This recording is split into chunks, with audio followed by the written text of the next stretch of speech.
Hello there and welcome to GitGud. This is episode 18 by my reckoning of the podcast, but the podcast is just numbered all weird because we did a whole talk series. And just ignore that. Don't worry about it. It's me, it's Bruce, and I'm joined by two people. This is the more voices. So we have lovely Manus and Dave. Dave is back. Gentlemen, how are you doing? Pretty good. I mean, we came home from Spiel and I thought it was good. And then I got sick, so it wasn't. I had like 3-4 days where I'm like, okay, I think I dodged it. And then, what's that? And then 3-4 days of ramping into it. And then, 2-3 days with actual sickness. So, perfect. Yep. It's such a shame that the sickness seems to go around at events. Last Guilds I was at, I got sick as well. So it's a tradition. Yeah, it kind of is. Take precautions, but you antiseptic lozenges that you just suck at the end of each day to try and wash out your throat. It's too late. It's already in you at that point. Conference flu. Have you been sick though, Dave? Importantly, because you weren't at Spiel, so in principle you've been in a hyperbaric chamber. No, You're fine. I've been good. Phew. Yeah, I had it. Well, you didn't get anything either, right, Bruce?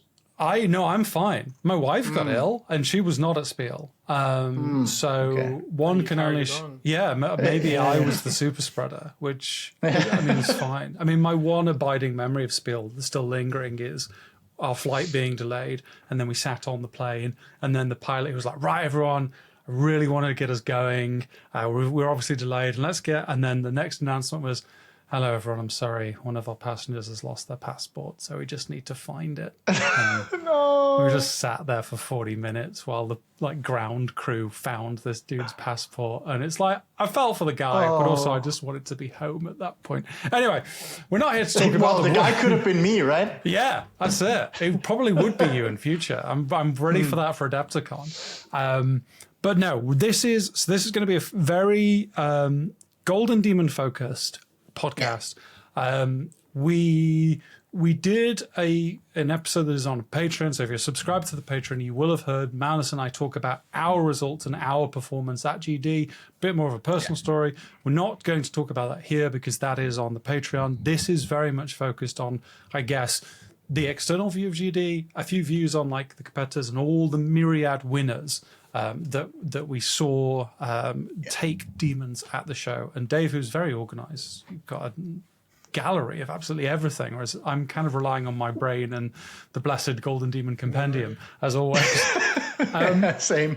So I guess it's probably that's the best place to start, Dave, because you were not at Spiel, and I always think there's this very interesting shift in dynamics where you have people that are at the show who are trying to peer into the cabinets, and then you have people who are not at the show who get so much either from Instagram or from kind of reports of people that are there saying, "Oh, I just saw this. Here's a phone screenshot." So how would you describe GD from this outsider perspective almost? Well, I feel like it's just about almost just as exciting as being there, just watching it from the outside, especially when you see the amount of hype that was coming up to this event, and everyone had been working on entries and everyone had been working really hard. And so us over here, and I was like, all of my friends and I were just sharing messages back and forth. Do you see this yet? You see that yet? You see this yet? Yeah. And, we're building joint galleries on Instagram where we each save them, and some of us double share things, triple share things, and then you miss stuff, and there's you can't get them all, and it we talk about, we think, oh, this one's got a chance of winning, or this one doesn't, or this one does, or oh, how cool's these, and then obviously when the results come out, you see the results and you're like, oh my god, there's half that we didn't even see. People either hadn't shared yet, or we just didn't get photos of, or it wasn't in someone's top picks. And so it's overwhelming from the outside. I can't imagine what it's like actually being there. But our events in Australia, we have 300 entries or whatever. You guys got a lot more than that over there. It just must be the same sort of thing. These are my people. I love being around these people, but amped up to 11 or 15 or 30,000. Yeah, and like I still, there is something about, and I don't know whether it's entirely in my head. This is the thing, and I think this is the thing with Golden Demon in general, because it has an aura, and I don't know whether the aura is like this earned thing, or it's actually an accumulation of everyone's passions and people basically saying it has an aura, but it does, and there is this element of the unknown as you're going into it. So it's like not even a case of, oh, like what's in the cabinets. It's, can I get to the cabinets? Can I even see what's in there? Yes, even that. Yeah, can I find it? So I think everyone deals with this like information asymmetry where you don't know what's going in necessarily. Yeah, 100%. Like, Max, how did you find it, like the cabinets? Because that's the tricky part, huh? I think it's because you, and this is why I'm a fan of people sharing things on Instagram and whatnot, because it can actually be a little bit tricky to get to see everything. Like it's, I would say fairly easy at Adepticon, right? We've talked about before the accessibility and everything. But Spiel, even the Golden Demon part is bigger, and you have so many people all kind of fighting for the room to just stand and be in awe of the pieces. So sometimes I would say when the finalists and whatnot are kind of sorted on the Sunday, you then go in and you're like, oh, that's actually a finalist. Holy moly, I didn't even spot it. Yes. Because you've seen, maybe they have like, let's say 150 entries in AOS single or something like that. And they're kind of scrambled together. And it is really hard to get to see. And also it's actually quite hard to compare because some of them are in the cabinet close to a light. And it looks like dog shit. You can't see anything. So the lighting is inconsistent between models then. Very, and they quite deliberately try to put like top pieces in the kind of center because you don't have like the spots hitting it. So the very bottom and the very like top sides are usually already pieces that I wouldn't say that they count out, but are probably not from, I would say generally top painters or things you would immediately think, okay, this is definitely a contender. It can be, but oftentimes they are. Where they go in the shelves. Do the judges have any say in that, or is it just the people who are doing the registration? That's an interesting. They are kind of the same people. A fair bit of power. Yeah, they are kind of the same people. So they have runners helping them move stuff back and forth, and sometimes they will be like the judges are, of course, not doing running work, but they're walking around and looking a bit and stuff like that. So I think they already kind of know it from the beginning which pieces. You can see a style, right? And you can see, at least like in a rougher sense, you can see quality work. And I think they do a little bit of screening already from the beginning. That's interesting. I didn't think that. It's interesting. Really? Yeah. Because there is some stuff that just like seemingly goes in order, and like the obvious, I guess the obvious example here is Albert's entry, which was, I think, probably in the best lighting it could have been, but 2 years in a row. Yeah, so actually maybe I'm talking myself out of this idea, but I think it's almost like everything else just tends to go around those pieces, but. Yeah, I mean, it's interesting because obviously when we first arrived, the very top shelf of every cabinet was taken up by the demons, the actual trophies themselves, which I think was a really cool touch actually initially, because I was like, wow, those are the demons. That's for the category. That's really cool. And then you realize that the demons are blocking the light. So everything under them was just shrouded in darkness. And you're like, this kind of sucks actually. But then they did fix it halfway through Friday. Yeah. And I'm going to put on... I'm going to take my passionate miniature painter hat off and put on event professional hat. And it's like, I understand why the cabinets are this way. And they they could do an entire redesign of the cabinets with a lot of diffuse LED lighting. I would imagine that's a very expensive thing to do. And then those are cabinets that you need to bring with you and ship, which is its own logistics, as opposed to if you're exhibiting in Germany or America and saying, actually, we just need a local cabinet hire place. That's a very different cost mechanism. I don't know how Games Workshop work it, but there is almost an expectation these days that if you really want to see the models as best as you can, you want to bring an LED strip. You want to bring some form of light that you can bring yourself and shine. Yeah, 100%. Do you think that cabinets are necessary? Like, a lot of the other shows don't use cabinets. Yes, I think they are. Yeah. You have a shit ton of people who are not connected to Golden Demon, who are just there for the event, and it only takes and it only takes one child with a backpack to throw 10 models on the ground. So it's as long as I understand why, if you're at Crimson Brush or MPO or Fen or Monty or whatever, usually the people that are going there have a very high reverence for the models and the work. Whereas this is like cramped space, like you're almost like shoulder to shoulder with people who are also just walking past, right? The amount of times I was bumped by a backpack, I think it must be in the hundreds. I'm not joking. I get so scared, like when my models are on shelves, and like I see people getting close and they've got a backpack or a lanyard that's about to like just tip forward into it, and I'm ready to just jump across and grab them. Stop.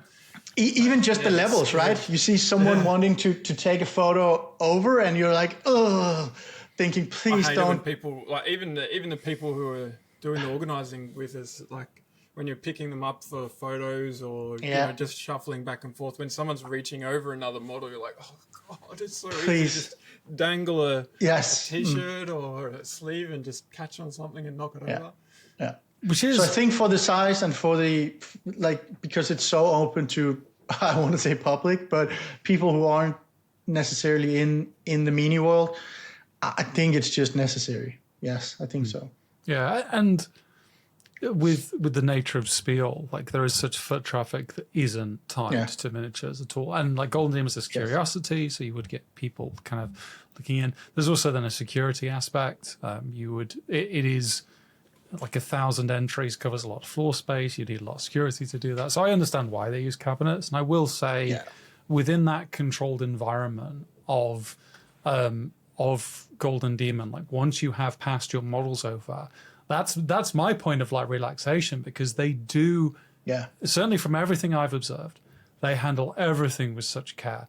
Like you'd watch all the runners and how they held the trays of minis, and everyone moved slow. There was a lot of intercommunication, so that entire process I think is managed really well. They deal with a lot of entries, and it's a very high foot traffic event, so there's always queues, but that's kind of the nature, and there's a number of days to get entries in. So I think from that perspective, it's as good as it can be, really. I mean, 3 days at VME where it was so busy, like you couldn't see anything. Everyone was queuing, even to see the models in the hall. You were queuing. That was scary. When you came and you're like, oh, phew, my models are still good. Thank God. And you quite literally, you picked a spot where you thought, okay, this is where people are going to lean less and be less likely to possibly bump anything, because we could already really tell. It's really hard because, like, all of us, part of the reason of going to events like this is to see the models in person. Yes. Because there's just something so fundamentally different about seeing models in person. So something that's become a bit of a trend for us in Australia is that everyone just waits until afterwards, and then when the person's got the model back, you go and like check everyone's model out in hand so you can hold it and have a good look at it. I don't know whether you guys have the potential of doing that though. There's just so many. We do it everything but Spiel. Yeah. And that's, we did try. So look behind the curtain. We did try and sort with Byron from Artis Opus. We were looking at places where we could book out for basically to tell everyone, right, everyone, the show's done. Let's go to this location and we'll all get minis out. We'll share them. We'll talk through and chat through. Finding a venue was very tricky. And ultimately, like, and very expensive. And very expensive, which is ultimately why we couldn't do it. You can... It's one of the things that's so joyous at Adepticon, because at Spiel, once the awards are over, the show is over, and the exhibitors start packing up, you need to leave the venue. And it's on a Sunday. Yeah, they turned off the light as we were in queue, right? Like, I was giving feedback when they turned the lights off. Whereas something like Adepticon, the show is still going on, and so it's supernatural to just, right, we're all out of the auditorium, let's go to these tables, let's chat, and it's just heaven. It is the best part of it. So you kind of have to cobble it together. There's informal groups at Spiel. It is probably the one thing about the show I don't like, is and it's a nature because it's dealing with board games and it's a massive show, and it's just not possible. But it is, when you can do it, one of my favorite things to do at events like this. The only thing is that I really wish that they had, like, if you have the awards ceremony at like 2:00, that would give you a fair bit of a window until 6:00, right? So you have from 2 to 3. 4 p.m., isn't it? Yeah, 4 p.m. It was 4:15 this year. Yeah. And then a lot of queuing, because also, I don't know what happened, but maybe it wasn't communicated quite strongly enough that if you weren't a finalist, you were kind of supposed to pick up your models already. So the queue was not only finalists, and there were a lot of those, but also people who just kind of missed the brief. And so it meant that you were maybe almost an hour in queue before you got to pick your stuff up. And then it's like all the time is gone. Now it's 6:00 and, well, the venue is closing. So I really wish it had been better communicated and had been 2:00 instead of 4, because we would have had time, I think, right? Yeah, absolutely. And there is putting my event manager hat back on. And everyone is waiting anyways, right? Yeah, everyone's waiting. And there is something a little bit ambitious in terms of, right, it's taken us a few days to get all of these entries in, and there's never really a part where that queue is empty. There's never a point where you could, like, you get that at Get them all out. Yeah, literally 4 hours. Like, that's how much time they've given themselves in principle, is 4 hours to vacate the cabinets, which is a bold hope, I think. But I think it's one of those things that they will fine tune as they continue to exist at Spiel. I think obviously there's a lot of rumors flying around in terms of how long they're going to be at Spiel. I know Spiel is an incredibly expensive event to exhibit at, and Games Workshop invested a quite considerable amount of money increasing the space from what we had last year. But things like foot traffic and queuing, like, all of that costs money if you then want to change those queuing environments. So it'll be interesting to see what they adapt and shift, if anything, or indeed like where next year will be, etc. Well, for what it's worth, we could see an improvement already, right? Yes, 100%. They had more space. Yeah. Yes, even that, and they listened to the whole idea that you can't queue and have a queue for looking at the cabinets at the same spot, so on and so forth. Well, you can, but it's going to be a mess. So they do actually listen. So I would encourage anyone who got the email of, they send out a survey form, so you can put your feedback, because they read all of it. Well, I don't know if they read it. Well, they told me. Oh, okay. Well, they read all of it. There you are. Sorry, Dave. I cut you off. No. I was just going to ask, do you guys know how many entries in total they were, the number? 926, I think, but it was 900 and something. Less than 1,000, but more than 900. And how much of those 900 do you think you got the chance to see? Like actually properly see? Yeah. Less than half.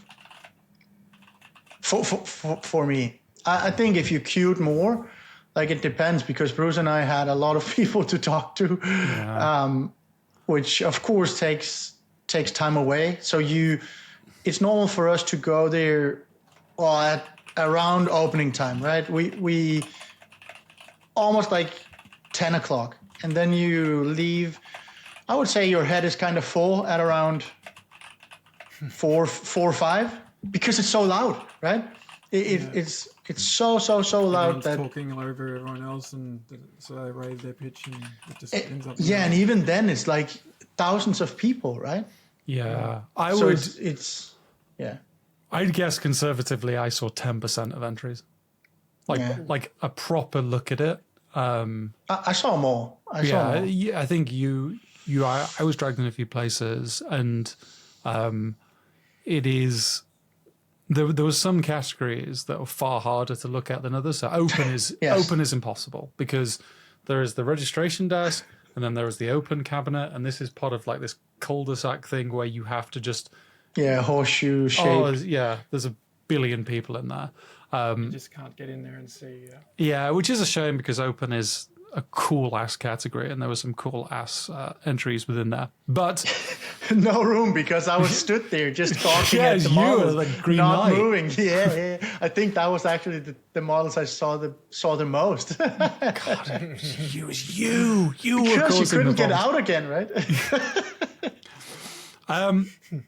Right, should we go talk through some winners? Yep. So I'm gonna add some structure to this because, as repeated, people always like, "Oh, you should talk about the pictures as you're doing it." Nonsense. Get yourself on Golden Demon Compendium or the website, and we'll go category by category. I think that's probably the easiest way of doing it. Don't do that, Dave. What does that mean? Dave has already tiered them. I'm just excited to be able to go. Okay. Through all of them Okay. like that. I thought it was Dave just tiering every winner as like which ones are his favorites and which are not. So it scrambled all. But before we got into all the categories, I wanted to ask you guys if there were any standouts for you, like just off the top of your head, because Yes. as we go through this stuff, there'll be things that we talk about. That's amazing, but they're things that stick in your head. So, just which ones stick in your heads? Erkes. Obviously, Albert's is going to be there, I'm sure. But Sure. Yeah. Erkes, I think, was the one. Yep. Not that it is like we look at Erkes and Alberts and we can see like the technical precision is different for sure. But I think for me, I think it's less close when you see the behind the scenes and everything. But it's not. I mean, compared to everything under, it was much closer between those two than anything else. Yes, I agree with that. But I just think for me, it was more a matter of the step from what Erka brought last year and what he brought this year was such a massive step where last year it was almost like this clinic looking piece, very smooth, but much less exciting, except for the gimmick that was the resin pour in the scene.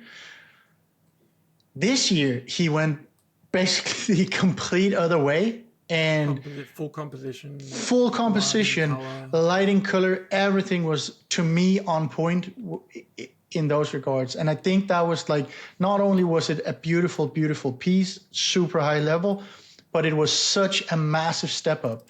Like when we look at Albert's and the piece before and the piece before that Albert did, you can see improvement. It's not like that. Of course you can, but it's not like massive leaps because he was already so good in the other years, right? Yeah, so for me, the leap that Albert did is in the composition. Yes, I agree. His painting is tippy top now, and even in some we can discuss it more in detail, I suppose. But like even just some of the choices that he makes in terms of choosing to do things more simply than he could do for the sake of composition or for the sake of how it will work as a whole. Those sort of things are really important for these kind of awards. And, that sort of stuff really appeals to me, looking for that sort of stuff. What standout did you have, Bruce? Bruce?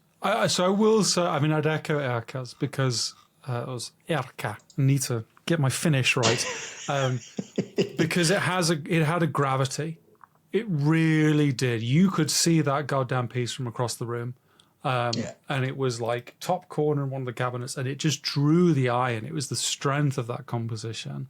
And I'm an Erka fanboy anyway, but still, I think that piece was stunning. I do want to also call out. Well, there's two other things I would call out. One which surprised me because I wasn't super hot on it in the photos, but then I saw it in person and it changed my mind entirely, which was Lucas's piece from Squidmore, his AOS Lodge. Yeah, I agree. Oh, in person, it was, wow, really gorgeous. Yeah, really gorgeous piece. He's a hell of a painter. I'm really excited to see what he does next. And then finally, which is not a singular paint job, but I do think it deserves calling out, is the young bloods category. Yes. Holy jeez, those paint jobs were phenomenal, and I think that's probably getting to the point. It's funny because last year you were impressed by young bloods, but it wasn't like they need to make young bloods small and large again. Like I almost felt that this time. Yeah, maybe. It's a brutal category if you're young. Yeah. Yeah. So those are the ones that I would call out, absolutely. Yeah. I really like City's piece too, because he brought it last year and it was on a much, much simpler base. So this year he made more of a base for it, so it looked framed better. And it was such a gorgeous piece that you could almost kind of miss a little bit last year. And you couldn't this year because he did the changes he did. And it is just almost like flawless in terms of the painting. Yeah. So I was quite impressed. And I think it was a really, really good choice because it was so good. Even last year it was. But as I said, God missed a little bit. And so having this updated base was very wise, I think. Right. Should we dive into... Unless, actually, following online, was there any standouts for you, though? Well, the ones that have already been mentioned, but a couple that sort of from photos, NRM's Tamara Khan. I really quite like what he's done with that. There's a lot of little details that I think, especially in the metal, that I really like looking at. And also the Jordan Toner's Blood Bowl Orc. I really quite enjoy that one as well. Yeah, I agree. John's a cool dude. Well, I agree on both. Sorry, Mags, I cut you off. No. I just said yes. I agree. I love them both. I think they are both fantastic pieces. Right. Well, we can discuss them in more detail as we go through. So what a stacked event. Tell me about it. I mean, even saying as we did in the run up, like, oh, it's gonna be insane. There was almost part of you was like, well, it's gonna be bad, like it's gonna be mental, but how different can it really be? But how mental can it be? Yeah, really? how mental can it be? Turns out, really, really mental. I think we were both actually surprised that it was the level it was. Like, we knew it was going to be hard, but having basically all the categories and most of them, you could have picked 8 people for a demon, right? That's not that normal, I would say. At least from last year's Spiel and this year's Adepticon, those weren't like that necessarily, at least. It must have been hard for the judges. Yes, I think so. I agree. Yeah. I agree. Tiny things that made it go, one way or the other. So I think, but that's part of the fun, though, right? Yes, 100%. There is an information asymmetry that is innate to Golden Demon. Stuff will happen, and you will not know why. No. Well, I think to your average person that you won't know why. I've heard enough in kind of like back channel conversations like, oh, well, the judges did this because of this. And I don't know how accurate those claims are. In my perfect head, I would like to think it's all just made up and they keep the same rules for everyone. But then the more cynical part of me thinks that there must be some conversations that happen. But there is the case that you have to paint something beautiful. There is this huge element of luck and whether you're one of the three to lift a trophy, and what that means. And whether the risks that you took end up paying off or not. Yes. Because you're never going to know what you're going to do from the very beginning is going to pay off, and you've got to take those risks to try and get there. But yeah, so this might be a hot take. But hit us. This is a perspective that I feel like a few of us in Australia are starting to feel. I don't know. I can't speak for other people. I'm speaking for myself here. But over the last decade, Golden Demon has taken sort of a bit of a backseat to other competitions in terms of where the best stuff and the premier things and the things that all the top people in the world are really trying to fight for victories in. Like Monty and SMC, WMC and the other shows with the larger scale stuff. But over the last couple of years, it feels like Golden Demon has taken a resurge. And it's now coming back to the fore, and like Golden Demon is starting to like take over the tippy top of competition in miniatures again. Does that sound about right to how it feels for you guys, or is that just a I would perspective that we're getting from seeing a long way away? No, I would probably say so, and I think it's also shown in the way that they did the new pin system, that they do want to encourage more people, and they do want to have this kind of.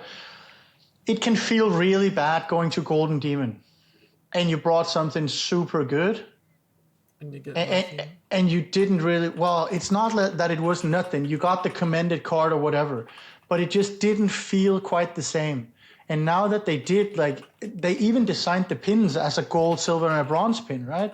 So it feels like they are kind of leaning more towards having almost like an open system under to encourage more people, because it is so hard for them to pick the three best, because they also want, all the best people to actually enter. And it's like, you can discourage people by, and even people who are quite good at painting, by them never really getting there, right? Yeah. And I guess like I have a very thin perspective because I've not been in the hobby very long. And when I came into the hobby, it was still a case of, well, Golden Demon is Golden Demon. Like there are lots of other shows. We talk about Golden Demon more than anything else. We want it back in Australia again, damn it. Yeah. Then I think there is, and obviously I'm going to say like, there needs to be an APAC Golden Demon. It's like, that's actually a huge landmass that you then need to all bring into a single location. But it is an enormous gap in the competition landscape. The fact that we have America, we have Europe, and we do not have APAC. That is lunacy. So yeah, obviously everything that we say is heard by Games Workshop, and they will action. So, and they will action it. 100%. That's a guarantee. I think there's more hunger for it in Australia than there ever has been before, from what I can tell. Like we're kind of oversaturated with comps at the moment. People are loving minis here, so yeah, and vicariously living through this comp has been super enjoyable. But being able to have our own to attend would be awesome as well. So we also see more people. Oh, go on, Max. Yeah. We also see more people from like the actual Asian countries who pop up on Instagram and maybe travel to some of the other shows like Monty, SMC, so on and so forth, and do really well, right? So that would be an opportunity for those people to also do things on smaller scale and have like a set scene for it, because I actually think that's one of the exciting things about Golden Demon. Not that it is, less creative in the sense that you can't bring any model, but they are kind of, everything is judged against kind of similar pieces, right? Because you don't have like a 32 mil small scale in fantasy painting next to a 75 or a bust or whatever. So it feels a little bit more like you're playing on the same field, all of them, right? Where it wasn't at all like that at VME, for example. Unless you go into wargaming category, but some of the ones that traditionally before had only like fantasy figure painting, it could feel a little bit like you're not playing quite the same game, right? I think so. I mean, the selfish part of me just wants the experience of being the outsider and seeing all the Instagram posts and then seeing what wins and just having... we'll go. Yeah. Oh, right. Okay, fine. Okay, right. Noted. Never mind. I mean, that would be mega, actually. Right. Obviously, Games Workshop, they're going to make it happen. We need to get onto these categories. They're good categories, but there's a lot to get through. Yes. So we're going to go down in order. Get yourself on Golden Demon Compendium. Thank you, Matt. Single miniature 40k. Yes, Warhammer 40k single mini. We have Matthew City with gold, Johan Leduc with silver, and Mr. Andy Wardle with bronze. I mean, oh boy. Yeah. Dave, take it away. So we didn't even see Matthew City's entry before the announcements got made, and like he didn't share it. I remember seeing a photo of Johan's one on the shelf, but it was terribly lit, like it was overblown, just really bright. So I had no idea. So this was really quite surprising for us to see stuff that you hadn't seen. But man, what a category, and it just leads off to the entire competition, really. Like I've been spending so much time looking at these winning entries over since the event, and it's just like, wow. Well, I will say though that the Johan one was even missed by me in the actual cabinet, being there, having a model in the same cabinet, trying to look at who's finalists, and it was 14 finalists or something, and I even still missed. Well, I saw it, but I missed it for the quality that it had. Like I'm looking at it, it stood underneath a spotlight, and you can't really see anything, and you're like, oh, okay, cool model, I guess. Like, and then it's an incredible model when you actually get to see it, right? I was going to say, like, from a category point of view, because we'll probably have to talk about this a little bit, even though it's more on the winners, but there were 12 finalists for this one. And 14. 14, Christ. Yeah. I couldn't have told you easily. Like, I mean, we've had a discussion about how hard it was to see the finalists. I'm looking forward to seeing the finalists once those pictures are published. But there was never a case, except with AOS Single, which we'll get onto, where I thought that anyone had a good sense of what would take a demon and who would walk away with it. City's piece is obviously really interesting because he entered it last year, where it took what was then commended, what we'd now call finalist, but then rebased it beautifully for 2025. You can go look at the 2024 Essen entries, and his piece is there, same Kroot, on a very simple gaming base, and he rebased it. Super simple. Yeah, super simple. He rebased it into this beautiful base for 40k, and it took gold. Did you guys see this one in person? Yes, at both at MPO, but also like I saw it with the old base, and we talked a little bit about the simplicity of it and possibility of rebasing it for, more impact, basically.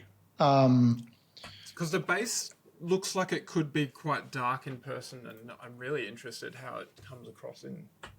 All of it is brighter than it is here. All of it, even the Kroot, even everything. It's almost like they. Yeah, it's like they put on. So I will say that all of these photos.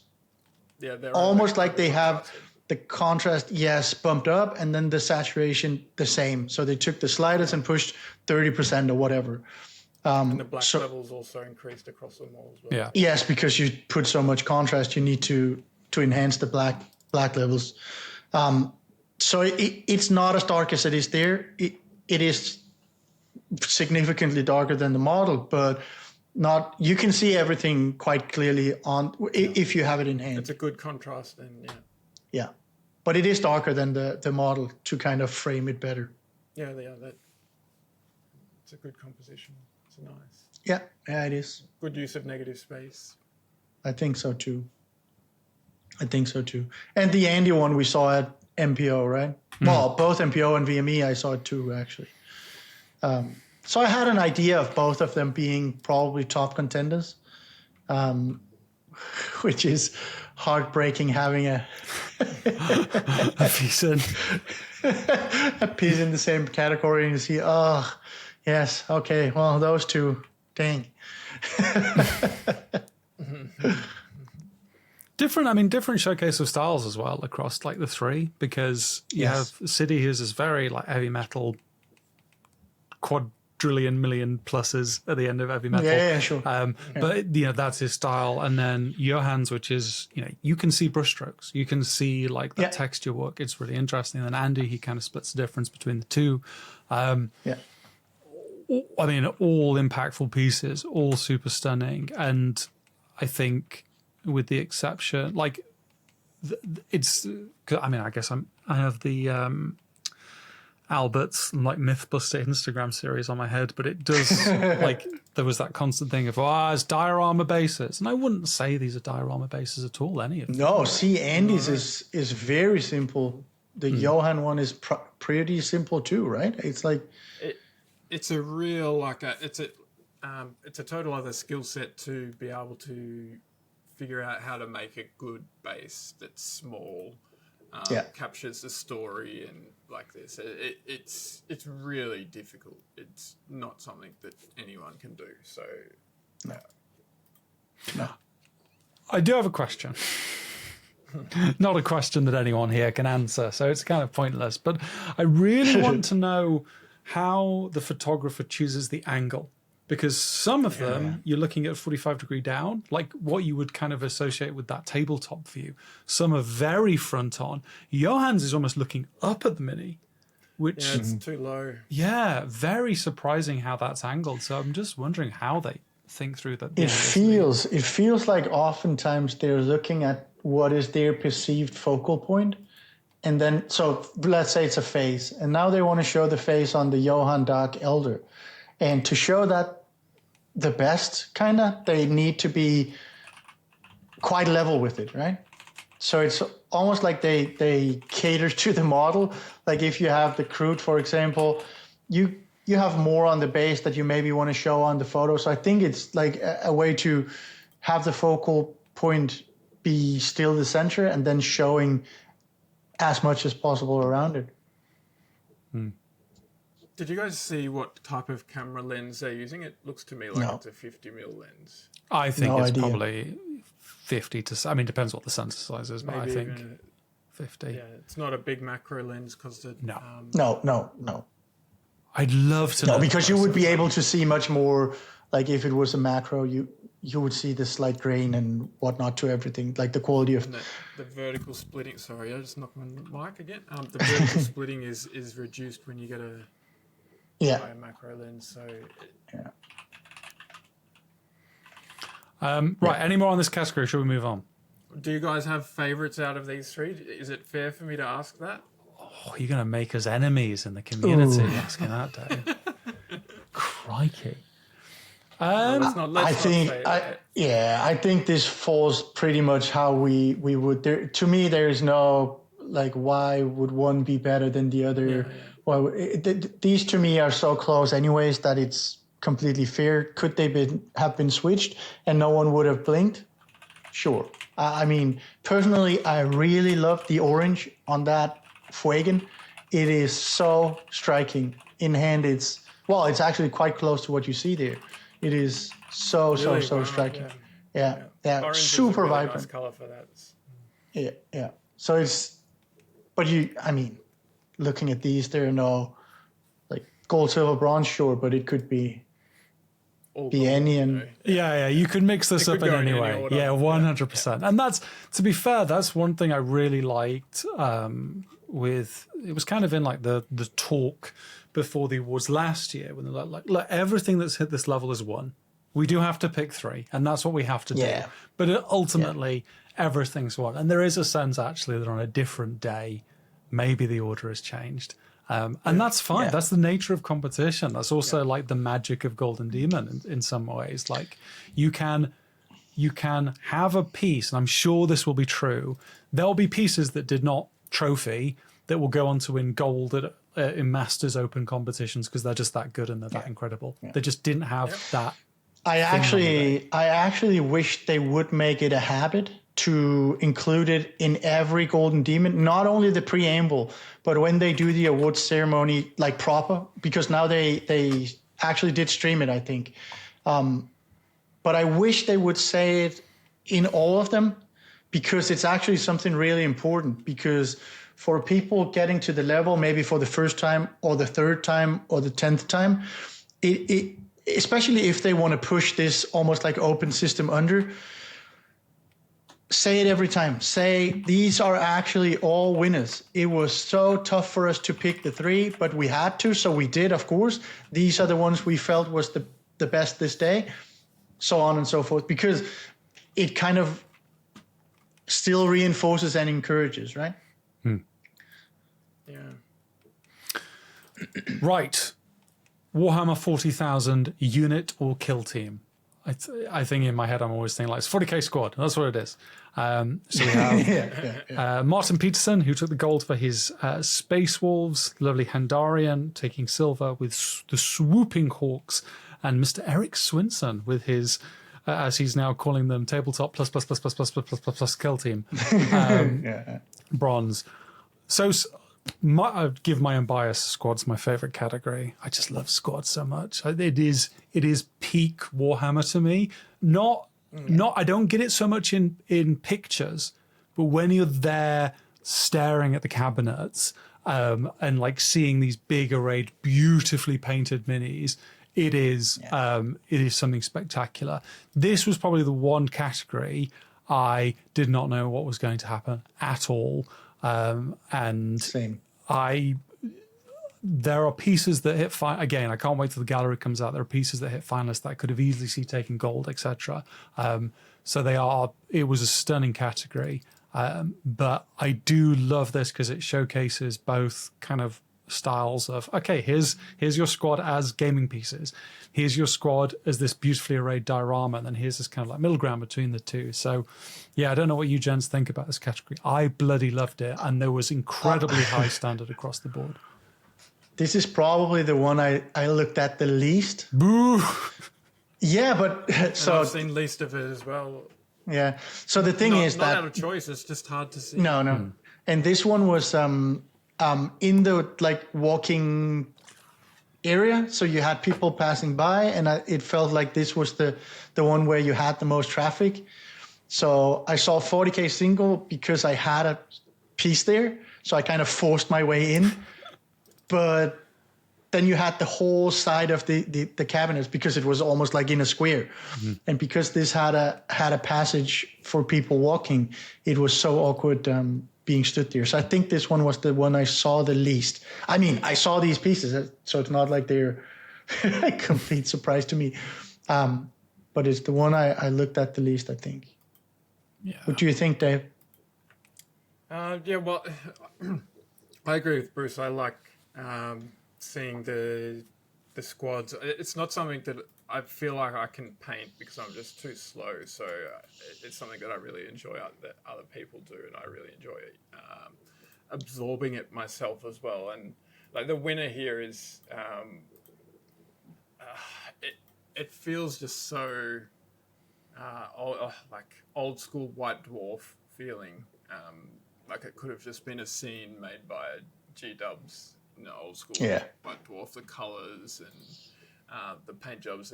It's so enjoyable to look at. The variety of the gear from the Space Wolves, I really like it so much. And it's funny because I don't know whether they judge this based on, and they don't take into the diorama bases into account, and they just judge based on the models. Like it seems to me, it feels like that's how they do it. Like they don't consider it for squad. I don't know whether that's true or not. I think they do. I think they do, but like not weighted the same at all. Like it's weighted maybe much more towards the figures. I would think so, at least. Yeah, I think it should be, regardless of whether it it is or isn't, because I don't know how you necessarily. I mean, there's that thing I've heard about GD, it's like, well, they're looking for flaws just as much as they're looking for reasons to love something. And obviously then if you do a dire base, you're exposing yourself for more flaws. So it is like flaws, this, it's a very kind of double-edged sword. Yeah, 100%. Where, but I also don't think it's necessarily true though, right? Yeah, I mean, it's all speculation, which is half the fun in some ways. Yeah. I will say, like, it's interesting looking at the pictures, even in the context of the conversation we've had, where we know they've dialed up the saturation and things like that. And I assume they probably largely keep their settings unchanged, but it's interesting to see Eric's, who, like, obviously did this big emphasis on light in these Deathwatch pieces, and how they just glow and feel different from the other a lot of the other minis. Kind of overboard. It almost looks overboard in the photo. It's too much, but I'm sure it's not the case in person. No, it is dialed down a little bit in real life. Like the saturation and the lighting is a little bit lower than it is here. It just shows the appeal of these stupidly cool, like high-end tabletop plus stuff. Like there's just something so appealing about these. Yeah.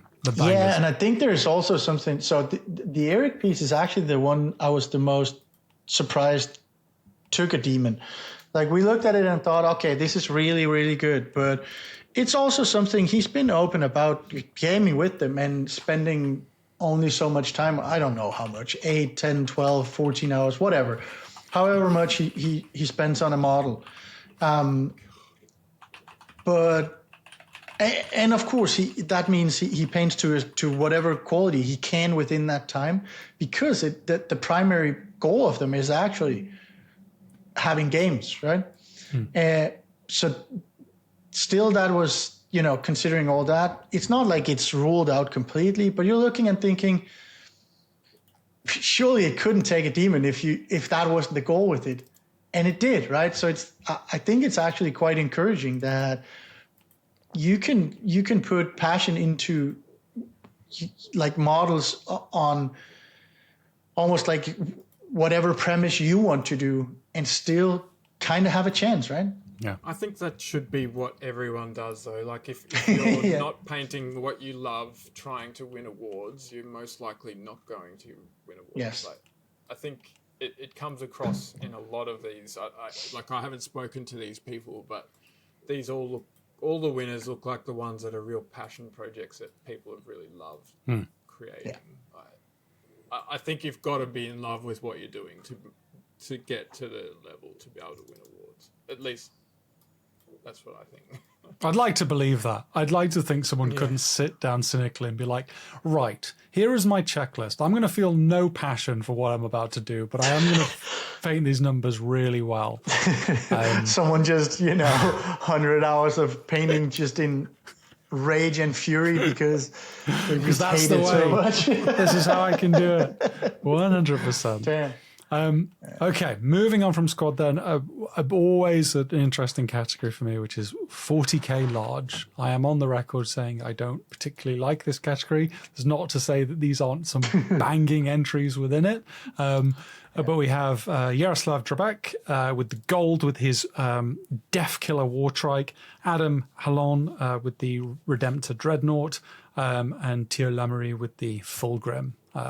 Quite an interesting mix of like demonic and vehicles here, and I think like it's always my thing with 40k large is like, okay, I'm going to see a lot of vehicles, but didn't necessarily see that in the cabinets. There was a good mix of vehicles and also like big demonic monster kind of things. I like that mix too. I agree. It's really nice.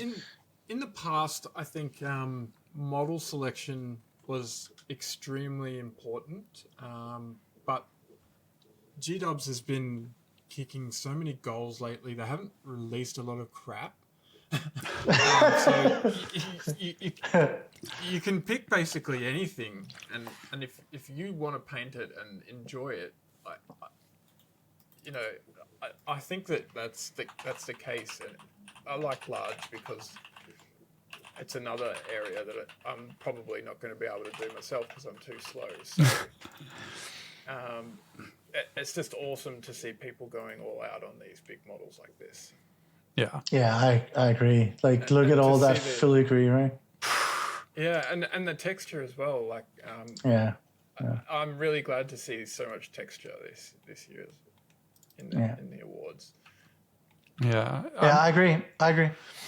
It was also interesting with like the style split, because you have this gold, which is this like orc weathered, beaten down thing. Then Adam's piece, which is like chocked full of freehand, but also still like crack texture and stuff like that. And then Theo, who went for this, as expected, like perfect fulgrim of like it's smooth, it's perfectly blended. There's nothing going wrong with it in terms of like there's no scratches or anything like that. So yeah, it's such a cool split to see. I also think, because this is something that always comes up, and I know it's something that a few people have mentioned, like, oh well, if you're entering something at GD where you have to do a load of conversion, you have to have a mini that, and this comes to your point, Dave, about like model selection. It's like, no, it's not the case. You can have a stock mini; they'll do really well if you paint it really well. Yeah. There is something they take into consideration whether something is converted or not. Do they? I think they do. Like they must have like craftsmanship being part of it, like how you've repost a thing or like build a thing or whatever. So I'm firmly in the belief that it does give an edge, but I don't think like the painting is what it's mainly about. Kind of like when you build a base, it needs to fit the model, but it's not like necessarily more is better. That's just not the truth. And the same with like a simple reposing for doing something a little bit more dynamic so you can get better lighting on it, for example. Well, it goes a long way, right? Just twisting the wings a bit or a blade a bit or raising an arm a bit or whatever, right? The goal of any good conversion is to not have the viewer be able to tell it's converted. Yeah.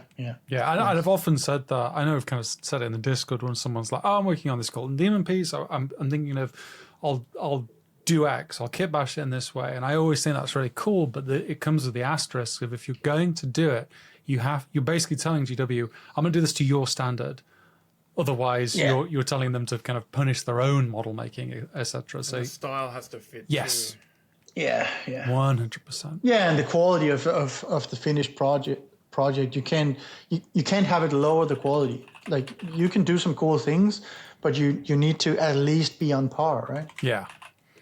I also think it's interesting within this category, as we had with AOS Large at Adepticon, when you have the same model hitting finalists. So we had Theo and Aaron's Fulgrim hitting that finalist level. So there's always the question of who are they going to pick between? Do both take trophies, etc., as we saw with Vizic in AOS Large at Adepticon between Ninjon and Zaba. So it's just cool. Yeah, and the two birds, right? Yes. Yeah. Two big birds, Borjas and... I'm sure I've seen that other Fulgrim, but I can't think of it off the top of my head. It'll be in my gallery, so I'll go and have a look afterwards just to remind myself. Yeah.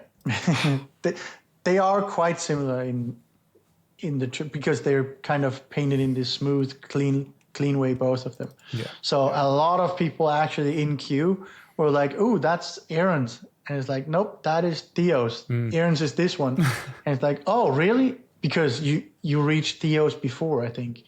So it was a bit funny that people got them mixed up a fair bit because of the pinks and the way that it was lit and the style of painting.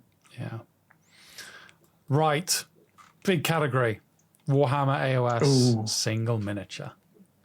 Yeah. Albert Moretto Font taking gold with the Magister of Howhall. Erka Matteo taking silver with the Silver Raven. And Mr. Richard Gray making a big comeback into GD with Deathbringer, which took bronze. This is a silly category. It's just silly. I don't know. He should have called it the Gold Raven, though. Yeah, that's it. That was his mistake. So he could have had the gold. Dang. So what I will say is that everybody I spoke to was like, Albert has won gold and Erka has won silver.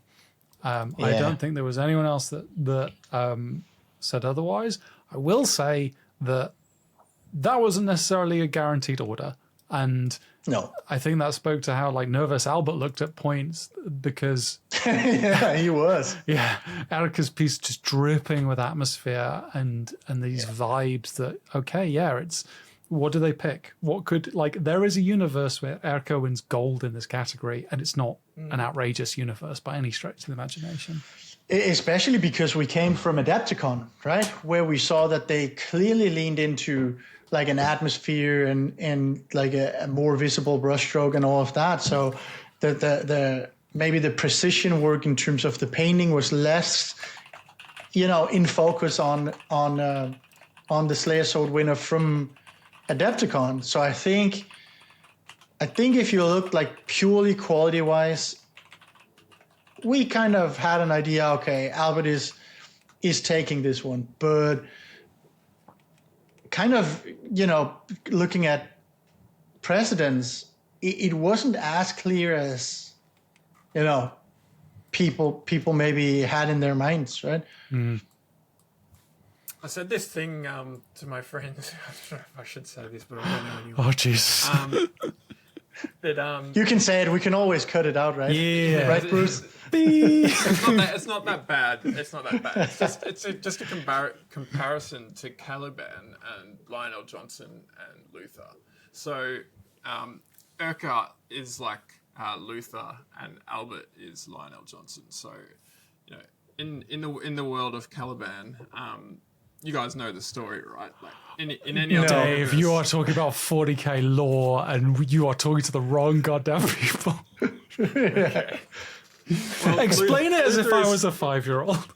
Luther is considered basically the greatest man of the age, and in any other age he would have unified the world and been considered almost like the emperor of Caliban. But it just so happens that during his lifetime, a Primarch, Lionel Johnson, was dropped onto his world. So there's this incredible man competing against a Primarch, and so he becomes very bitter, and that's a result of unfair advantage, because there's this demigod that he's up against, and he's just a mortal human.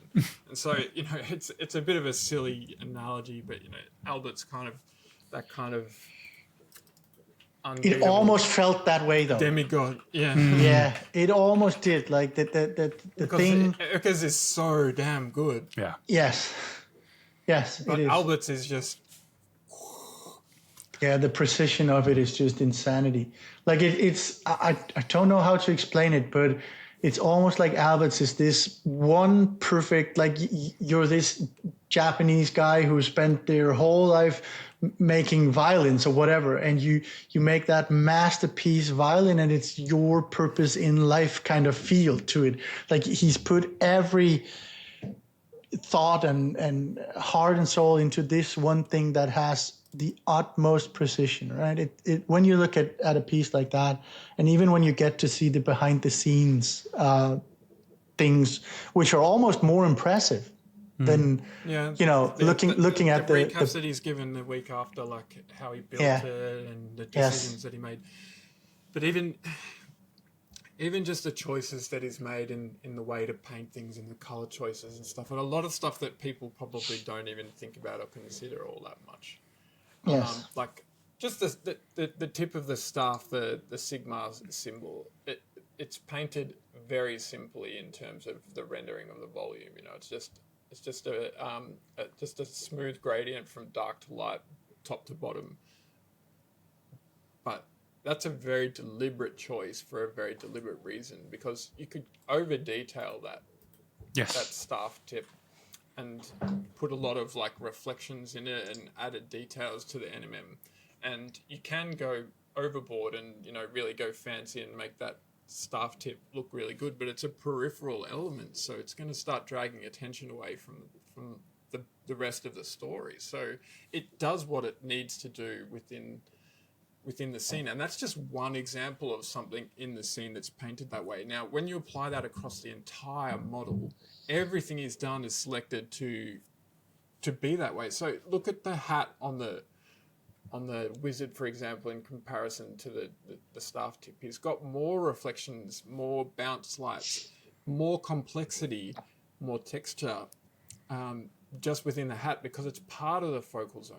And so then look at some of the other metal things that you don't want to steal attention from the show that are closer, like that little urn on his side, and everything he's done across the whole model has been deliberately chosen to be very particularly detailed.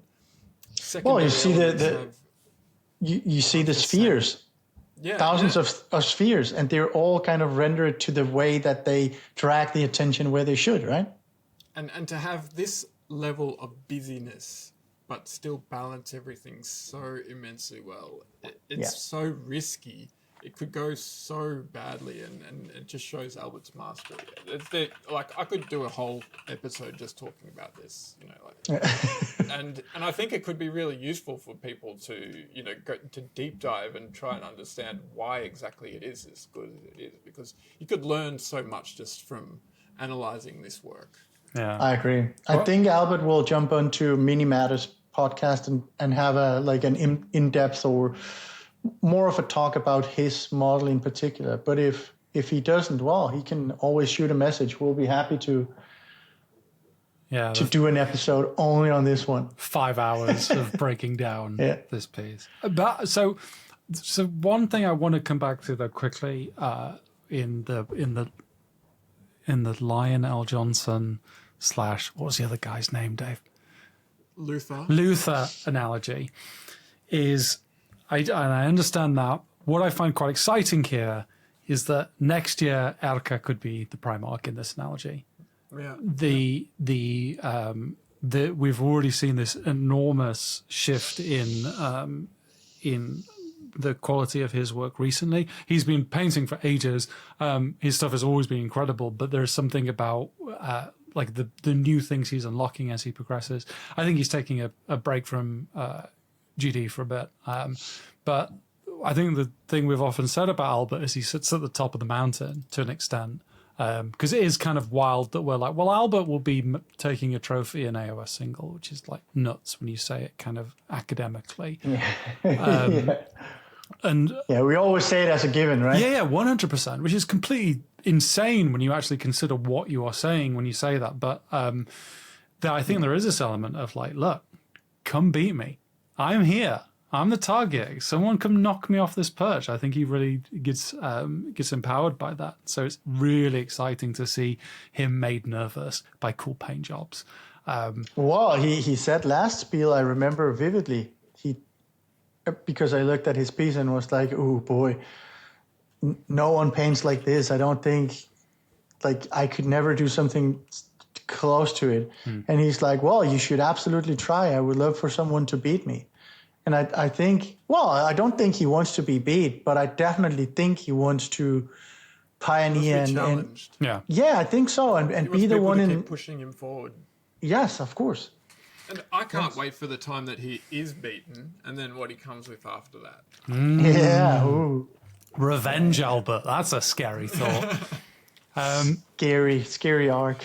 I think one thing before we move on, because we could probably talk about this category for 20 hours, is number one is it's great to see Richard Gray back in like that top tier, and I want him to become a monster again. I want to see these big Rich Gray pieces that just people are like, how the fuck did he do that kind of thing? I get so much enjoyment out of looking at this.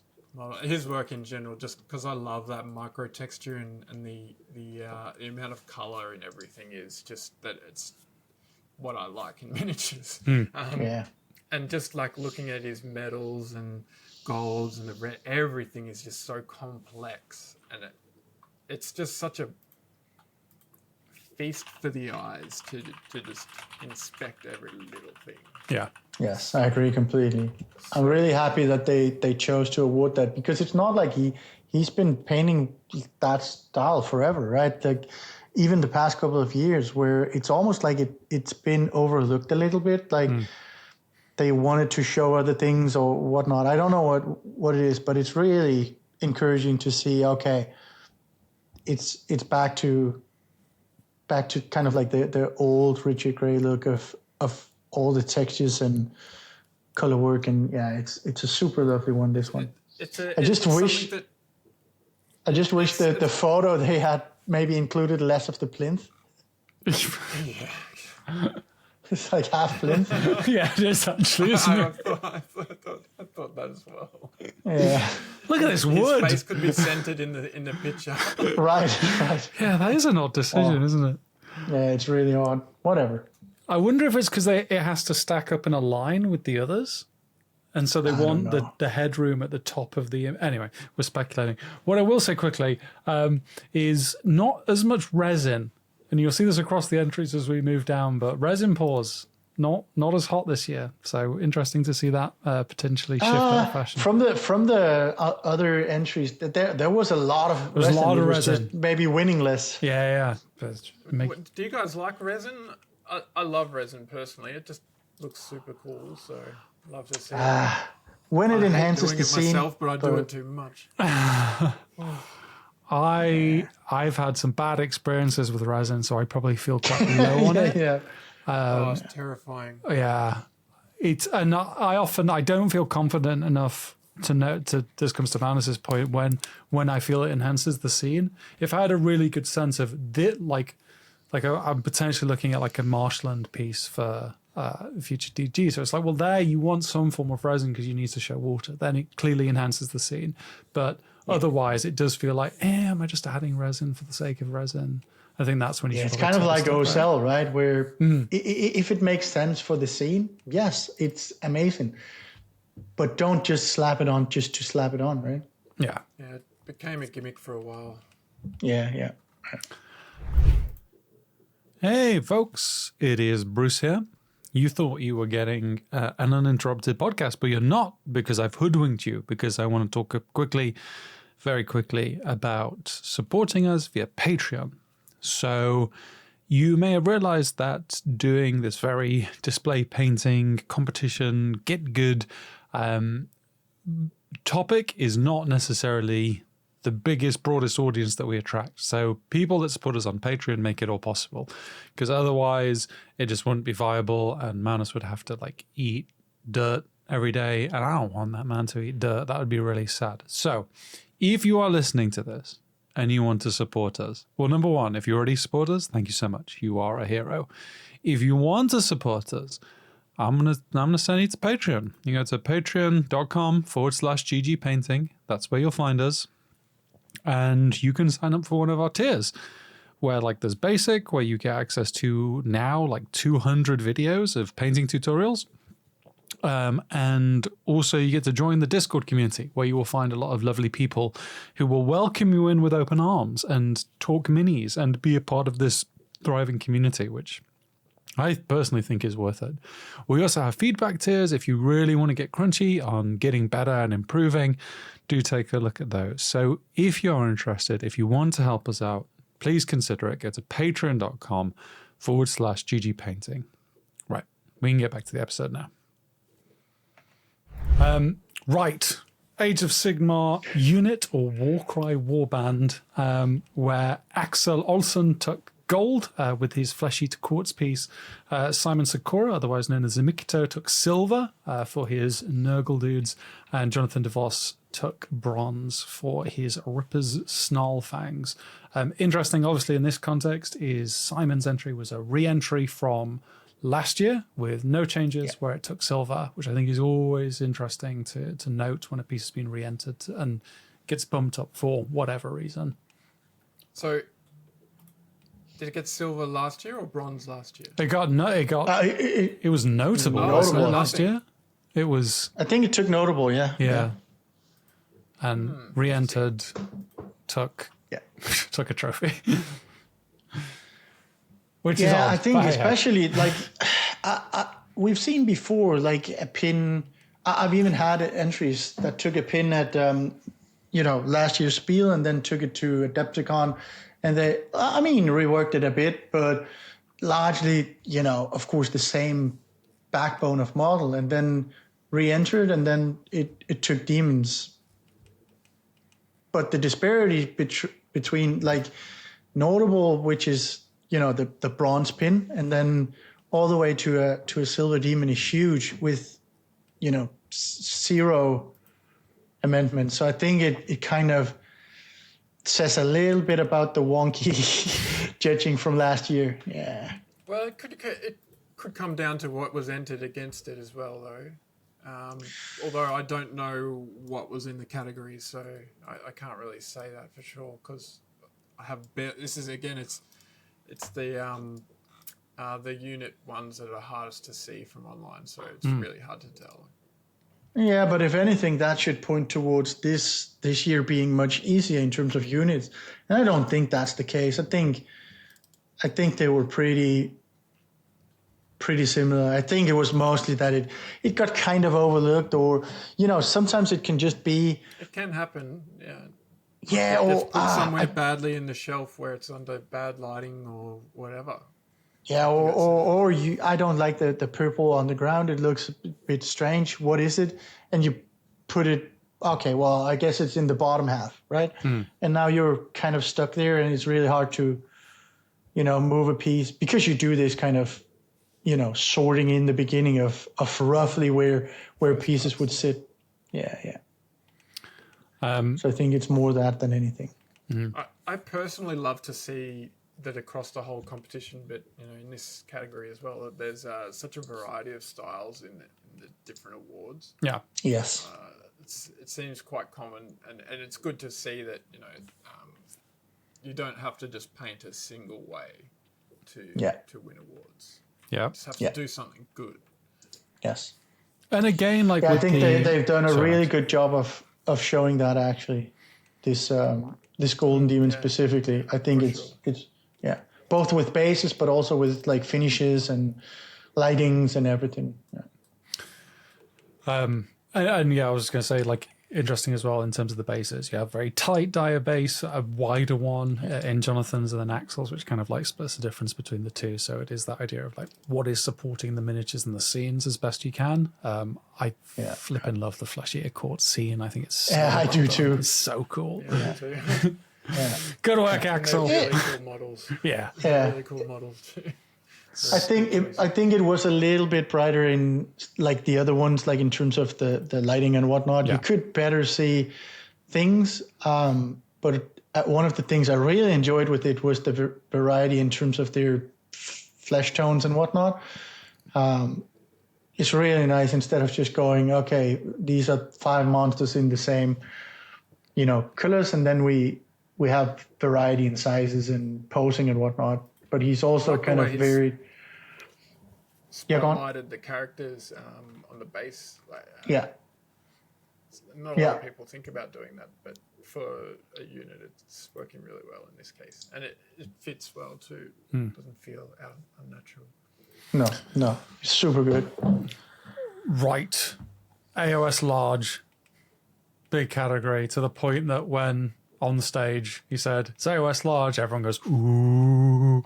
Yeah, probably the hardest one, or hardest one. I mean, Albert was the sword in AOS single, but this one was like so stacked towards the top. It was insane. And I think it was like, I want to say 50 entries or even a bit more, 60 entries just in AOS large. It was nuts. Yeah. Last year we had half of that or something. Yeah. So in this category, Mr. Angelo Gicello came back to take gold with his Key of Secrets. Thibaut Ram took silver with his Nurgle and Lucas Holmstrom took the bronze with his Demon.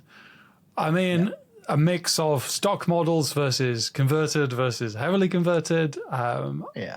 The thing that stuns me is probably what you say, Max, about the fact that like a large model is a huge investment in time at the end of the day. They are big projects, and to see the category so full and so full of paint jobs at that very top tier was just mind-blowing. I mean, we don't even have Mouse Clans in this top three, and his piece was not bad. It was super good. Which shows I thought it was the gold, actually. Yeah. So this one was one where I was a little bit surprised.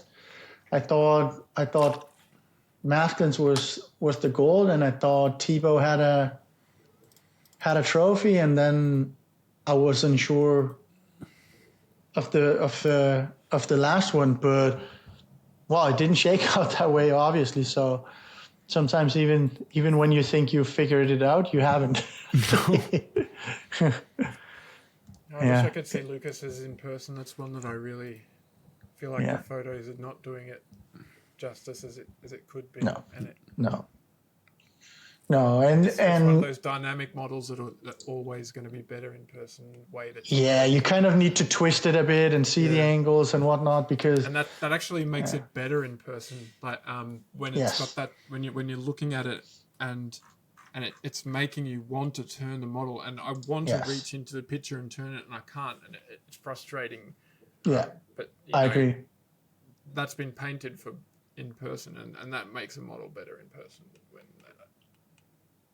I think it's also actually a really hard thing to paint. So looking at the two others, like for example, the Dicello one, it clearly has a silhouette and a front view, and you're like, okay, I can look at this like if it was a full piece. Like you're satisfied with looking at that, and it's kind of the same with the Nurgle Lord by Thibaut, right? Where you see golden angles, see the golden angle, and it's clearly the golden angle too, right? It's like you're not really starving for more, and it's not like the Lucas one is probably the golden angle, but you just really wish you could see under those wings the details on the top of them, kind of that quarter turn. And I agree completely. It's a really exciting model. Yeah, when it makes you want to turn like that, I think that's something I try to achieve with my own painting, and it's actually a disadvantage for photos. So you're consciously making a choice to make your photos going to be end up worse. Well, I don't know whether that's the truth. Like probably you can get good enough at painting this way to make the photos just as good as in person. But I don't know who's done that yet. But there's a balance to find, and finding the perfect balance is something that's really challenging. I wish I could see that one in person. Did you guys get time to see that one much in person? No, I got almost no time to hold any pieces in hand, which is a bummer. Really annoying. Shame. Only a couple. Yeah, it's a huge shame. You can kind of, so the thing is that if you had models in a cabinet in good spots, you can kind of couple photos with what you see in a cabinet, and now you know, okay, it's going to be a middle ground somewhat at least. And you know what when you've seen them from Instagram and stuff like that, because a photo like this doesn't show like the painted texture as much, or like the actual brushstrokes, because everything kind of blurs a little bit, and you lose a bit of nuance because of the contrast being, pumped up so high. And it's a larger model as well, so there's less pixels per... Yes, of course. Yes. Yeah, and you also kind of lose the scale, which is why I really like going to the competition. Even when you don't get to see too much within a cabinet, you still have this sense of scale, though, right? Yeah. Which is something you can almost completely lose. It would be hard to tell if this was 50 mil high or 500 mil. Yeah. You almost couldn't see, right?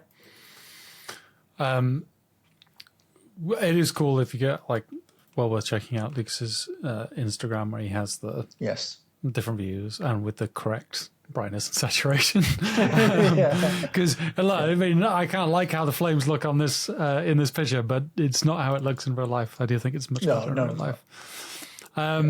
Cool. Right. We shall keep on keeping on. Otherwise, this is going to be a 5-hour podcast. Move to the Middle Earth category, where Camille Kozria took gold with his Bolg. Joshua Gatti took silver with his King Dane Ironfoot, and Carlos Garcia San Juan took bronze with the Snow Troll. This is probably one of the few categories where I took one look and kind of thought, okay, Camille has got this. This piece was stunning in the cabinets, and I wasn't necessarily surprised to see it take gold. So this one's 3 pieces that are actually really quite subtle, Hmm. and they really invite further inspection. And it's really enjoyable when you do that further inspection and go looking closer at each of them and start to find all the beautiful little. That's one of the things that I love so much about minis and competitions, when they pull you in from further back and you keep going in further and further and further, and you keep going in and keep going in, and you're like, whoa, whoa, whoa, at every step of the way. And yeah, the winner is very much like that. It's really captured the IP. Yes. Not that GW cares about that, like for Middle Earth stuff, or Lord of the Rings.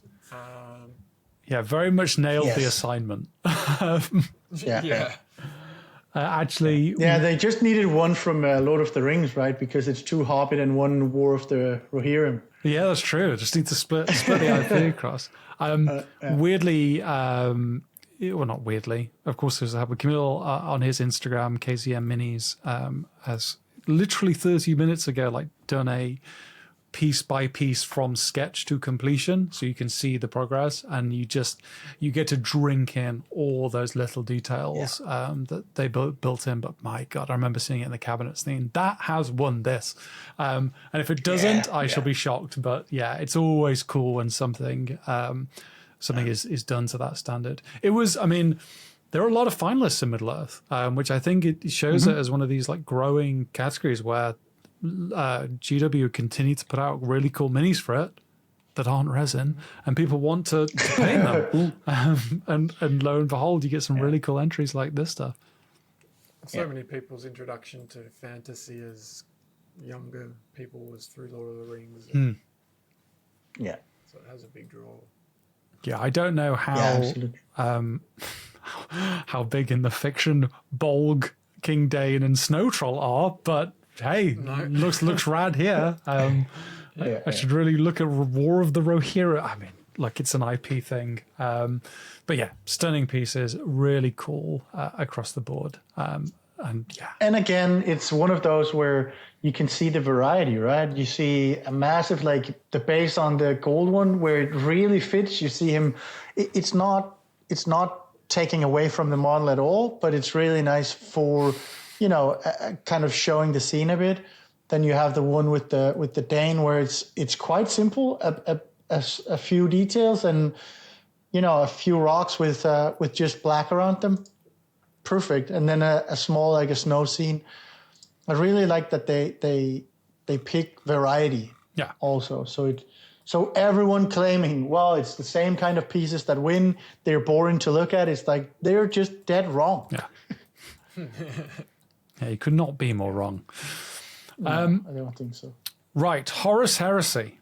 One of those categories like Old World, which I think is incredibly tricky because it's kind of anything goes. You can have a squad, you can have a single, you can do whatever you want. But our winners were Duan Henlong with gold with his Saturnine, which we predicted a lot of Saturnine. Didn't see too many of them in the cabinets. No, not too many. But this was a standout.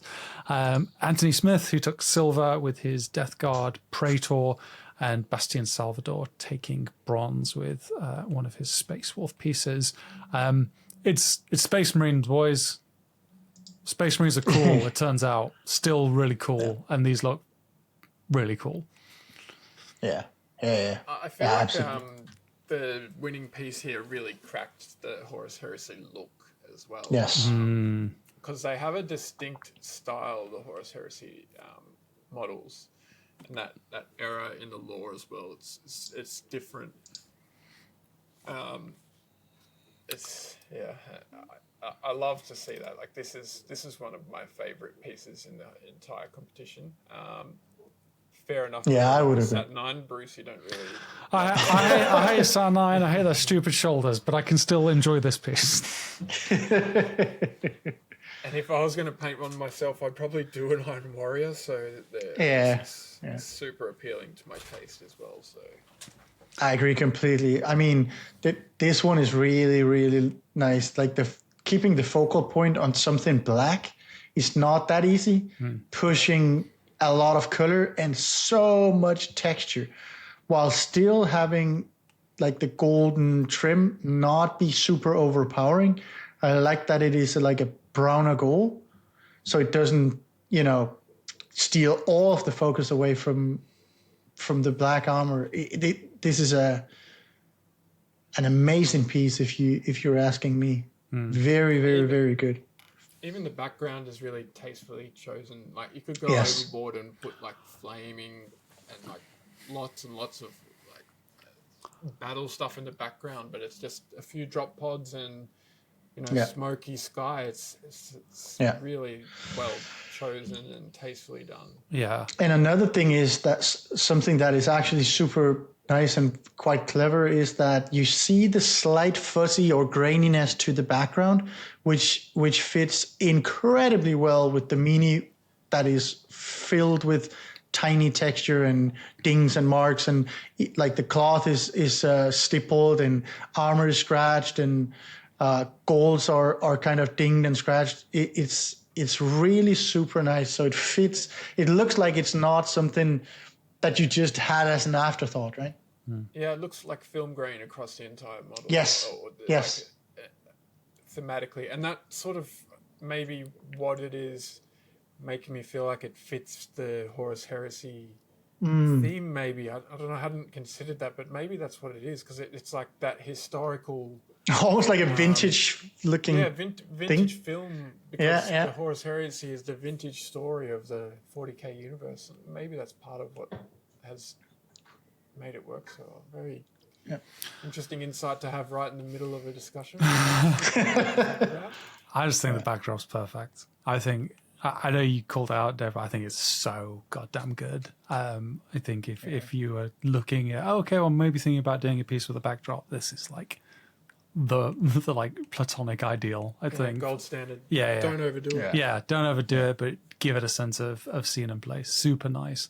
And again, like I guess in this category, like with that contrast with like there is that very film grainy look to Dwan's piece, but then you contrast that with Anthony's, who's a lot smoother style, how neatly and crisply he's rendered his piece, and to see those both take gold and silver, super cool. And then Bastion again, bases, different vibes, different feel. I love the wolf on Bastion's piece. I remember seeing that in the cabinet and thinking it looked cool as hell. It's from the Flesh Eater Quartz kit, isn't it? I have no idea. It might be. It's an interesting choice because I don't think it's a Space Wolf, which is really an interesting decision to make, but it really works. Yes, absolutely. To the point where I didn't even know. Yeah. Cool. Right. Yeah, and this is also one of the rare, times where the fur actually looks soft, right? Yeah. Looks warm. Much better for painting. Yeah. It's a good choice. Right. Moving on then from Horus Heresy to Blood Bowl, where another kind of mix of things where Jordan took gold with his Varag Ghoul Chewer, if I get the words out correctly. Yeah. Pablo Garcia Salinas took silver with Athlorn Avengers. Why does everyone have silly names? It doesn't matter. And Lukas Borovic took bronze with Zarg Mad Eye. A second Zarg in the trophies, because a Zarg, I believe, took a trophy at Adepticon. And again, I really like Pablo's piece being silver here, because we often hear, well, it's a base for Blood Bowl, so it has to be grass with a line through it. And yes, I know we see those in the gold and bronze, but look at Pablo's base and how goddamn cool it is. And I love that they picked this angle for the photo as well. Yeah. It's almost like you love a piece a little bit more when it's not just the grass with the line. Yes. Like, finally someone realizes that you don't have to, all the pitches are not that, right? You can choose different pitches, for the actual game. Yeah. So they can be stone or wooden or, desert, all kinds of pitch. Desert, yeah. I want to know what super glue Pablo uses. For that ball? Yeah. That is That is faith in your adhesive materials. It Surely must that's have. pinned. I mean, But how? yeah, I thought it was pinned, but pinned look with at what? the join. Yeah, so I would do that with a probably a 0.2 millimeter drill bit, and then just get stainless steel guitar wire, 0.2 mil, and Yeah, it probably touch is. it that way. I think it could work. I mean, it I must. don't know, I maybe mean, it's glued and it's working. I almost hope. I mean, this must have had like 1,000 red stickers on then, right? Yeah, you'd Or hope so. Fragile. Please be careful. Cool. But yeah, I mean, other pieces in the category crowd. I mean, Jordan's Lovely Dude. Jordan's piece is so cool here. I could stare at the face he rendered on this piece all day. It's so good. This is like, I think I'm done with Blood Bowl because I don't know what makes a good Blood Bowl entry sometimes. I just know it when I see it, and I see it in all of these, but I just, I look at this and think, this is just cool. Capture the fun. Yeah, it is that mix of like fun with the rendering, like this big hulking thing mashing through all these ghouls. Just rad. I mean, look at the bronze piece. It is texture with texture upon it. It is. I really love that they picked something like this because it's like they deliberately chose micro texture that isn't just stippling. Yeah. That is like small marks and scratches, and the golds have it. Everything has it, right? Yeah. I really enjoy it And like because it shows something different. Yeah, 3 differently rendered footballs as well. Like you can really see like the like it's like a modern NFL ball. Lucas's piece versus Jordan's, and then Old leather one. yeah, it's just cool. There is, I mean, it's easy to say, well, it's all the same. It's grass pitch with a line in, but I think these entries do show that there is a lot of scope. Yeah, for sure. I'm so glad GW brought Blood Bowl back, just because some of the best models they make comes out of that range. I agree. Yeah, it is fun. Yeah, I agree. Right, Necromunda. Another one of those kind of anything kind of goes, go crazy categories, but interesting models as well. So Florian Weinan took gold with his house tie on Mioda Coven. Florian is a past Youngbloods winner, I believe. I want to say. I think so. Baptiste Ribichet took silver with his Vandoth the Fallen, and Nicholas Rubens Mortensen, the eternal NRM, taking bronze with his Underhive Trader. I love Necromunda because it's 40k with different vibes, and I think we see that evident here. I'm showing my own bias here, but I love NRM's piece here. I also love that it's a gaming base. I just think it's so cool. It is like Necromunda in microcosm. But the thing... It's one of my favorite as well. Yeah, it's definitely from his past work. But the thing everyone was typically talking about as they wandered past Necromunda was Florian's piece with the raw amount of freehand that he'd stuffed in there. It's kind of nuts. Yeah. I actually think the Baptiste one was my favorite. I just really like the small scene and like the way it was cut, the way it was elevated over the plinth with the pipe and everything. I don't know what it was, but that one was a little bit different to me, at least. I really enjoyed that one. I'm just looking at the official photo of Baptiste, and it looks like they've transformed the image somehow. Like the right arm doesn't look correct. Like they've done some sort of morph or something. I don't know whether it's just my eyes. I think Baptiste deserves a demon because I've seen the kit that this comes from. And it's a resin monstrosity. And I think anyone that assembles that just should win. I think it's that simple. I mean, basically everyone who does a Necromunda entry deserves a demon because almost all of it is resin horrible resin. in 20 million parts and bleh. But no, I mean, cool entries. Dave, as someone that didn't see the cabinets, what do you think of these ones? Well, I loved our NRMs from the very beginning, just because this is so typical, like mini style with the striped pants and the colors of the focus and everything. It's all so good. It's an interesting choice for the gold. I really like that they chose this for the gold. It's a very different choice that it's almost like a historical style painted. Kind of. GW Yeah. Comp as a Necromunda piece, and I quite like that boldness, that risk taking. Yeah. Yeah, it was very hard to see Necromunda stuff. I don't think I'd seen either of these, the gold and the silver, before the Event Awards came out. Well, I also like with everything in this whole competition, it's nothing bad here. Yeah, you don't see it until it wins, and then you're like, "Oh, where did this come from?" Well, I mean, we'll highlight Florian for breaking the emblem on front of plinth by just freehanding on the front of the plinth. Much easier. Yes. You don't need to print anything off and stick it on. You just paint it straight on the plinth, which is cool. Scary stuff. Yes.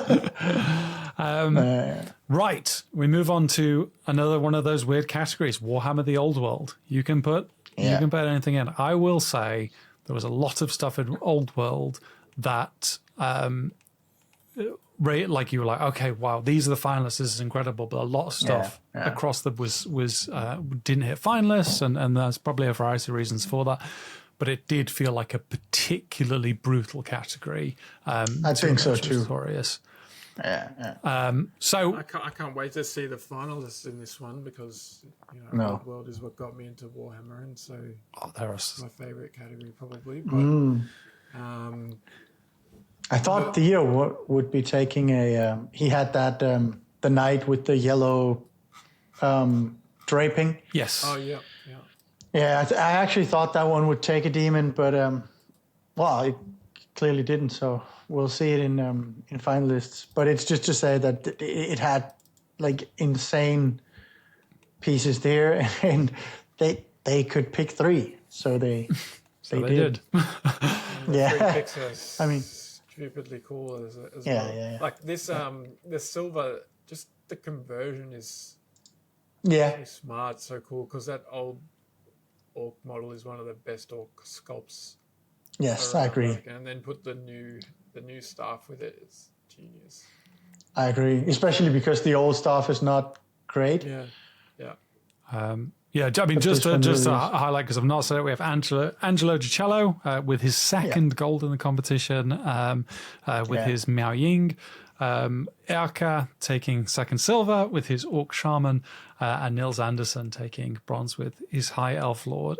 I do, again, difference in styles, difference in basing, difference in color choice, difference in saturation, and it's really cool to see these 3 being the ones that bring it home. Yeah, and we've said that they dialed the saturation up quite a bit on these photos, but I will say that the one from Niels looked pretty much like this. Like, not very far from it. It was very colorful. It was, and it stood out quite a bit for it too. Yeah, really. It's a nice composition. Yes. Yeah, I agree. It has that kind of arc that. Tree arcs so hot right now. Yep. So you need everyone working on. So now we've established next year's meta. Huh? Yeah, get that tree arc in. And Angelo, how does Angelo think to do like caustics in the robe that gives the feeling of lightning as well? Like no idea. The piece was stunning. So it was. Yeah, and also like the lightning, and you see the skulls kind of floating, and the helmet kind of floating, and she's like floating on these delicate rocks, and the tonality is just yes, all the small freehand, and this piece was not that I didn't like the large one, but this one to me is incredible. I just love as well, like there is an element when you kind of come into the hobby, like, okay, well, here are the old guard. And I don't think it's rude to say Angelo is one of the old guard. Dude has won a lot of demons. Dude is a really good painter, and it's just like, here he is flexing. Hey, this is what I can do. This you won't be good. He must be at 70 or something by now. Yeah, so I think it's 71. I mean, I don't even know. Dude is insane. It's so many. It's so many, and they're so insane. Just gorgeous pieces across the board. And just consistently still taking a demon or two, right? It's not like he took one last year, and he's taking every year. He's taking a couple or at least one, right? It's like NRM. If he's in, he's probably winning something. He's that good. Yeah. Right, Diorama. Fantastic. Move to Dio. So I was very curious about Dio and Duel coming into this, and I thought they were like, oh, I've not heard a lot of smoke about Dio or Duel entries. I wonder what takes it. But we have Miss Andy Wardle taking gold with Gone with the Wind. Etu Tarkoma taking silver with his Krieg piece, which I believe is a re-entry. I'm not 100%, but I'm sure I've seen this before. And LSK taking bronze with his Sanguinius. I kind of love Diorama as a category. It's just fun. It's just... Dio and Duel are always... They're always super cool.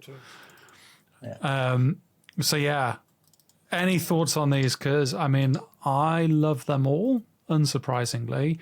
I think they all make me feel different things and all kind of embody the Warhammer. I mean, we've talked about Andy in his Peace Hammer era, and he's continued that here, like very forlorn, sorrowful pieces, and see that rewarded is cool.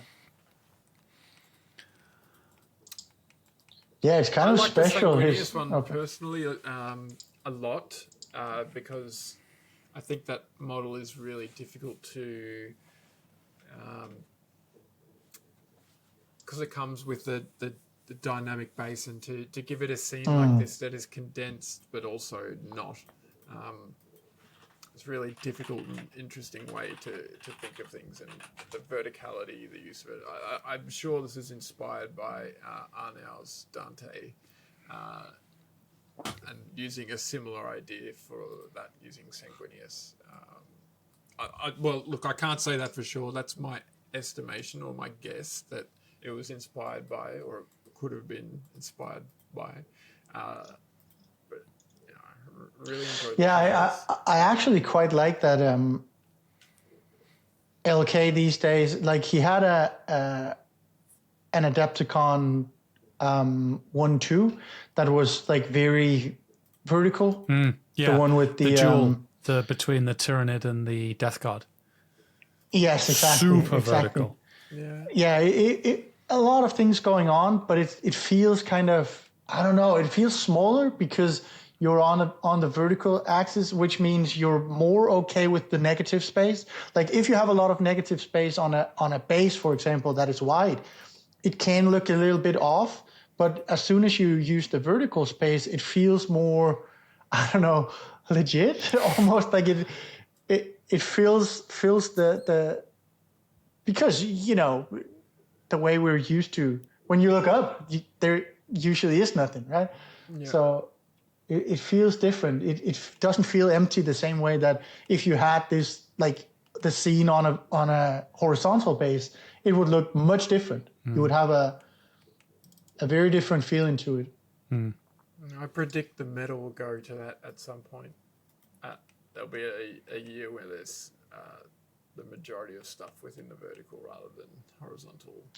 So get ahead of it. You want a curved tree, very vertical. Curved tree, and a bit of resin in the bottom. Not too much. Cool. Just Shan and Andy's piece. Obviously the piece is called Gone with the Wind, but the fact that the wind direction is so obvious in the piece, it's just cool to me, like how everything is reinforced that way. And also, he completely botched the priming on it, so half of it was resculpted after it was actually done. Like he had to buy new kits and Really, I didn't know that at all. See, he did. You don't get from from outside. No, because all the parts that were kind of corroded by the primer. Yeah, it like the primer he had to- melted like the model, Yes, didn't it? yes. Basically. Yeah. Yep. God. A lot of the sculpting work kind of survived because it's not plastic. It's What primer Putty- was he using? Chaos Black. Yeah, it's how it can sometimes blind. react with like release agents or What's something. close, Where's the Citadel one? Citadel. Just their standard black primer. In the spray I think can. it's because they have a little bit of like almost like a Tamiya kind of cement or like the solvent in it. So it ever so slightly is supposed to actually melt Bond to the it. yes, Plastic, yeah. yes. And when it comes Mr. out in Hobby does that too. okay, but when it comes out in a wrong ratio, it destroys models instead. Well, you had the same with the librarian, didn't you, Max? Yeah, I did. That's why I airbrushed my I don't want primers. that to ever happen. No, you don't want that to ever happen. Well, I'm surprised that he actually got it all fixed and all ready for Spiel. I think it cost him a month or something. I would have quit. I'm sorry. I think hats off to Andy Yeah. because if that happened to me, I'd be like, right, next project. Yep. Yeah. So Oh, jeez. good on him for pulling through and taking gold with it too. Right, we go into our final four categories, starting Yes. with Duel, where Yisong Liu took gold with his White Scars versus Death Guard, Jonathan DeVos taking silver with his Black Templar versus Nurgle, and Sebastian Schubert taking bronze with his, let's say, a Votan? Yeah, I think it's a Votan dude versus Orc. Yes. I love all of these. I think what Yisong did is so goddamn cool. Yeah. The reposing and slight like a bit of sculpting here and there. I saw this one unpainted on Instagram, I think, and it's not like massive amounts of like things done, but It's just it little bits is. here and there. Yeah, but it's so insane in terms of getting this scene to work. I think it's incredible. Yeah, what a piece. Super cool. Yeah, it really is. And we're Where not is even the talking about bike the mounted to, because I don't think I've seen this model in lots of different angles, so I don't know. Is it? It's mounted into Yeah, I the can't. backpack of the Nurgle. I think it is. I think it's on the back of it. Yeah, so basically the rear of the Nurgle has quite a thick brass rod out of it, which the bike is bolted into. You can see it in Yisong's Instagram, but that's where the contact point is. Yeah. Oh, it's so cool. It's so good. It's so good. And I mean, the painting on top of it is masterful. So yeah, it is. Pleasure to look at everything in this again. Yeah, look, guys, if you want to win a Yeah. demon, just do a masterful conversion work and then paint it masterfully. Is that, and then be lucky. Just it's that easy. Which What I quite like with so Yisung did a post where he's showing the unpainted version, but it also includes a photo of like a first idea where it's like two Marines, like Chaos Marines, and then the guy on the bike, and it's just kind of showing how you can go from an idea into something else as you kind of find what works and what doesn't, right? yeah. So another one of these, please look at Instagram for every one of these because it usually has more context. Yeah, I'll and have to go. yeah. Just neat. And there's also like a few different angles of like the 2 minutes. Yes. So cool. And that's like which is like Jonathan and Sebastian's also incredibly cool pieces. Like Yes. both epic duels. Like I like Jonathan because I think sometimes with duel you expect it to be like a battle between equals, which you kind of see with Yisong's and Sebastian's pieces, where Jonathan's like, no, this duel is over. Someone's not winning. Yeah, this is done. This person is gonzo. and the kind of violence implicit in that, and also how sad the Nurgle demon looks. Just cracks me up. Such a crazy model. Yeah, it is. Yeah. But to see it, and it is also kind of like this good like chaos versus order piece. So there's so much going on there. And then Sebastian, who constructed Inspired by Soper as well. Yeah. For sure. Yeah, especially with those beads. It must be. Love a Nurgle bead. And then Sebastian's piece, which is like much more of a constructed environment, just really works for me. A lot more of that, like, I guess, verticality. Oh, Yes, the another meta returns. Yeah. But like verticality that breaks. But these, the lines. yeah, are but broken. these all of them actually have a bit of verticality to them, right? Like they're stacked up, like on top of each other to show more of a dynamic duel. It's not just two people on the ground with a bit of space between them. I think so. Just advice that I think would be good for people thinking about doing a duel is that the weight of the characters and the way they're interacting with each other is super important to consider. Yeah. I agree. And have it dynamic. It's You just can't have them moving, so you've got to consider the weight to make the movement feel real. yeah. The vibes. It's weird because it is like a compositional X factor, and it's like, yeah, you can show them interacting, but even if you do that, they don't necessarily demonstrate interaction. It can really backfire depending on how you pose them. But duels are cool. Yeah. Duels are cool. Yeah, they are. I wish more people went hard on it. Like, it's such a cool category. Hey, they might. A future. More duels. Everyone going to Adepticon, do a duel. do it. Alexei, I'm looking at you. Right. Epic scale, where James Tarrow, in his category, I'm beginning to just call it his category, takes gold. Yeah, kind of, right? Just owns it.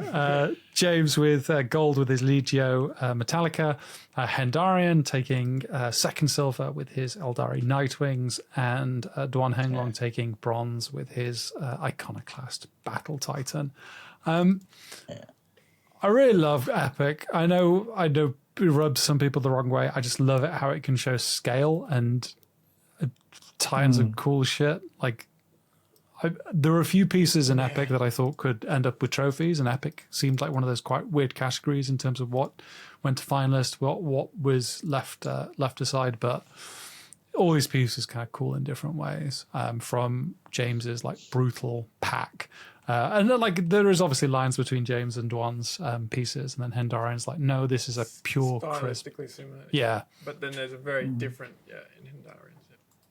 Also, like, I assume that's like a clear printed resin or something with the exhaust stuff. It's really cool how that's done. Yeah, it is. It is. Any views on Epic, gents? Love it. I think it's a tough one because it's one of those categories that have like less defined boundaries again. Like, it's what do you show? Do you do a single small tank? Do you do Moors? Do you do Titans? Do you do Titans with other things? Do you do the Taro did a Dreadfleet? Is it called Dreadfleet? I can't remember, but the ship. So you can do so many things, and it's not necessarily that clear what you're going up against.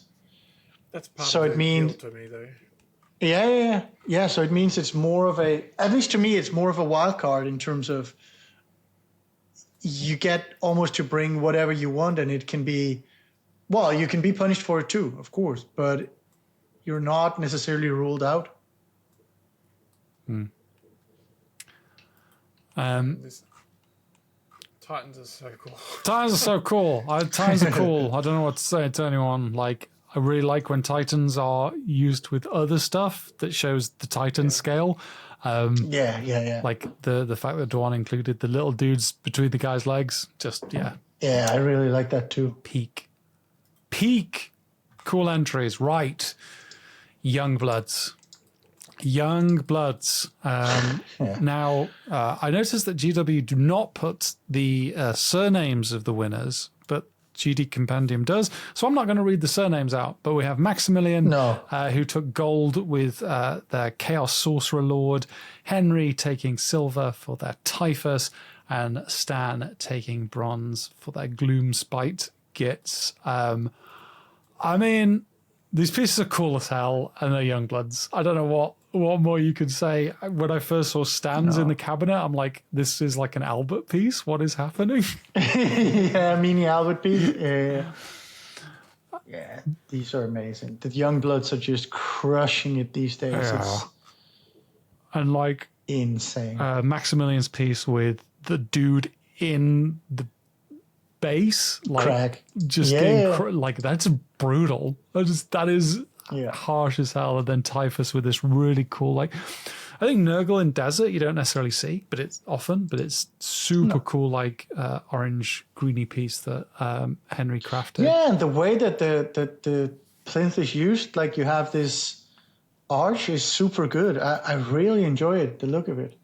The thing I love so much about Youngbloods category personally is that you see the instinct based builds and color choices and painting, and so they haven't had enough time to really like understand composition and color choices and everything like that. And when they get it right and put it together, it's like these young kids just figuring it out, and you know, they don't get it perfectly right, but they do get things right in that kind of weird, wacky Warhammer way that it used to be in the old days, where they were just putting stuff together in strange ways and making cool stuff. And it really gives me that vibe of across all of the models each year. It's something that, you know, most of the entries don't capture as well, because we're all doing just such a perfect job of you know, working on our compositions and getting everything just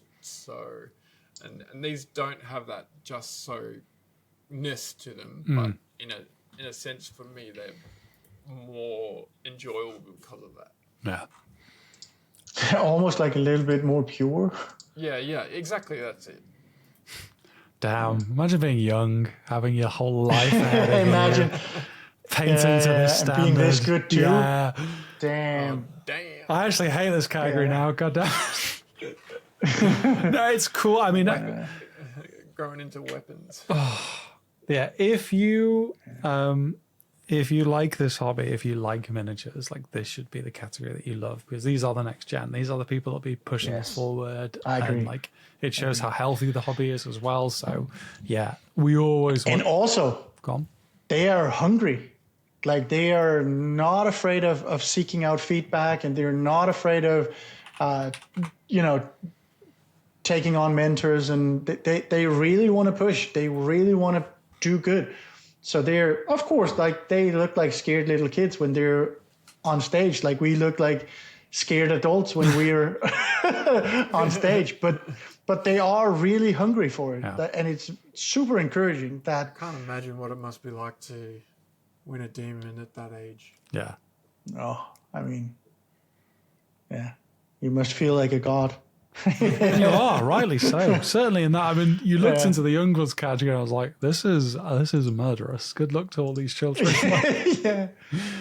Right, final category then. The open competition, where Mr. NRM took gold with his Tamokan, Liam Hopkins taking silver with his Ideneth Deepkin, and Sten Frodin taking bronze with his Free Guild Cavalier Marshal. Open, so cool. It's so like, and obviously this is the first demon after the rules change regarding conversion and like sculpting and things like that. Sculpting. Yeah.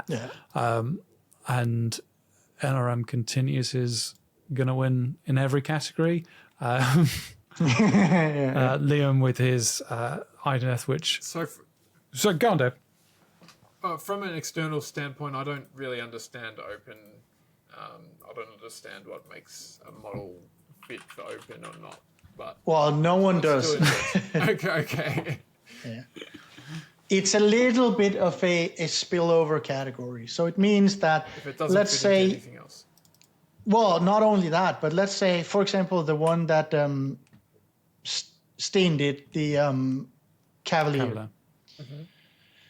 That's a re-entry from last year, I'm pretty sure, because I am almost like 100%, because I saw this in the cabinet, I feel, and it was gorgeous. And then it didn't do too well last year, but he had a new thing maybe to put, or maybe didn't want to just re-enter it. I think he just didn't want to re-enter it.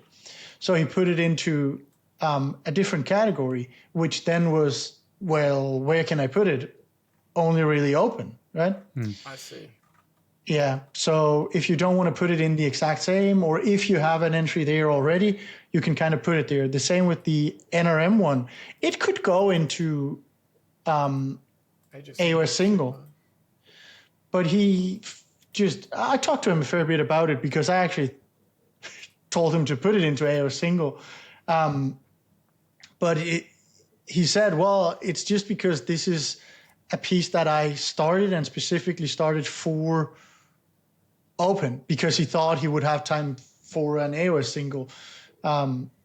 So it was deliberately made for the category, which ended up making him put it there instead of into AOS, right? Whereas Liam's is the only one who's kind of forced there because it's so heavily sculpted. Like the entirety of the Manta of the creature is sculpted. So because of that, it can't be used in single large. Oh, okay. Yeah. Or large for that matter.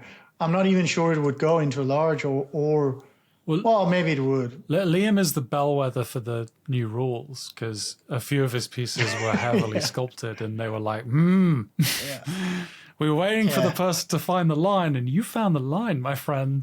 He had another piece who almost got DQ'd because of... It couldn't go into Old World because of it being a demon, and he couldn't put it there because he already had one, and they were right on the line of not letting him put it into AOS single because, well, the entirety of that mount was sculpted too. So he was he was right on the line. But I kind of like that Liam just knows he's on the line. He's like, yeah, but this is what I like. I like sculpting and meshing stuff. It was really cool because I was near Liam when he collected, and the GW staff were like, this was our favorite. Like, of the non-judges, this was the favorite. And the Manta, I like with open, like the Manta makes people feel things. It's just, I think, because we see a lot of resin pores and things like that, we don't see a lot of deep ocean. And when you see deep ocean and it works, it's so cool. It really is this standout piece. So it's just carved out of the wood, right? And then just... I can't even remember if it's carved out of maybe the resin and then... Or the resin, not wood. It looks like it's dremeled out with Dremel tools. Like you can see some shapes in the curves. I think it is. And then put on top. Yeah. Now, I want to know how Sten did the stones in his base as well. Like, what if he used I don't even know texture first, or because they look so granite. Yeah, they do. They look so textured. Liam says he's especially sculpted because the waves. I'm using my host privilege to WhatsApp someone in a recording, but hey, sculpted it. Yeah. The waves. Oh, and then he and then painted over, water effect. Okay, sculpted cool. with milliput, nice. apparently. And then painted over. Then it's just very glossy, so it looks translucent, which I think is part of the. It's just such a cool effect. Just love it. Yeah. It's a fantastic I love piece. the way he's evolving his use of texture. He's a threat. In this He's a threat, Nicholas. He's such a monster. He is. Yeah. Talk about... it's insane. Really cool piece. Yeah, I mean... It's very enjoyable to just look at all the texture in this. And he's still improving. I don't know how anyone can deny that you can just sit there and just look at all the color and texture in this and just look at it for ages. No. Yeah, and the thing is that when he goes deep on these pieces, I think the Necromunda one was a little bit different because it was so much smaller, right? You can do much less because of the canvas being so small and the details being so small. But having this one, Tamur Khan, and having his Nurgle piece from Adepticon, so on and so forth, it's like, oh, you just see so much going on, and yeah, they are fantastic pieces. Danes, eh? Absolutely nuts. Bloody Danes. Danes, All those eh? spots of color. Yeah. Like, Yeah. It's really impressive. And so that is all the categories, and we got through them all. An AOS single was announced last, and then they just kept Albert around because he came right back on to take the Slayer sword. And I don't think... Did everyone at the event just feel like Albert had the Slayer sword in the bag? Because it seemed like most people I spoke to were like, oh, it looks like Albert's probably got it. I think everyone was thinking it, but it wasn't like... No one was certain. No one was like, yes, of course it's that one. Because, of the unpredictability in general. But yes, I think most people looked at it and was like, ooh, the precision is, it's just so good. Yeah. There was a point in 2024, I could just say last year, I don't know why I said it like that, where it was like the sword did feel like this, like it was a lot more up in the air, even though a lot of people were very hot on Dave taking it with his Troggoth. But I think everyone was like, it was like, AOS single, Albert's gold, Erka's silver, and Albert's got the sword, and that felt like the received wisdom in that different universe where Erka takes gold. I don't know what takes the sword, and then it's a very different ball game, but it felt right. I think it's closer than. Yeah. I mean, having not seen in hand basically any of these pieces, if the 2 gold and silver in AOS were switched, there are worlds where, for example, the Yi-Song duel could, like, it's so impressive, it's so good looking, it's so like slight OSLs and great rendering and very dynamic stuff like that. It's just, you can see them go for other things then that are maybe kind of like closed avenues as soon as you picked Albert to be the gold winner, right? Yeah. In that category. So it felt like when the gold there was announced, at least to me, it felt, okay, well, then it is going to be the sword. Right? And I want to, because I think a lot of the kind of like Golden Demon conversation is like inspiration and people going away from it and being like, I am so inspired to do this. And the thing I heard so many times from a variety of different painters and a variety of different top tier painters is, I'm going to go away and do an Albert. I'm going to go lock in on a piece and push it to my maximum. I won't do an Albert, but I'm gonna reach for the stars and hit the moon. And I think there is so much that can be said in terms of that and pushing the hobby forward and what it means to have a piece like this. And there are some people that are going to say, wow, what a conversion, what a construction, what a composition. I'm going to take that away. And some people are, I'm going to think about how he has rendered these things and the color choice. And like, you can have different parts that you will take away going forward. I just think that's so cool for the hobby, and what that's going to inspire in a year's time or 2 years' time is so exciting to me. I think there's something to be said about, like, we're looking at the photos and all of that, and most people are, right? But it's just when you see a piece like that in the flesh, you almost can't deny it, right? It's you basically can't pick at anything. I think that's the magic of it. Like, that's why it's so impressive. That's why that one is, like, maybe you can have a year or two or whatever, like, where you say, we want to go for different things. But imagine that Albert did that piece or similar pieces 10 years in a row, for them to not take swords it's so hard to deny it. That's just the truth of it. Like, you're looking at it, and while all the gold winners and a lot of the silvers and bronzes and so on and so forth, they really nailed some things. To hold a piece where you're looking at it and thinking everything is nailed, it's just so rare, right? So Yeah. it's really hard to deny. So how do you do that as a creator? How do you Nail everything. how do you find the wow factor and then nail it everywhere? Good question. I wish I knew. If We all knew that, we'd be doing the model, right? Yeah. I think there's one thing to be said, though.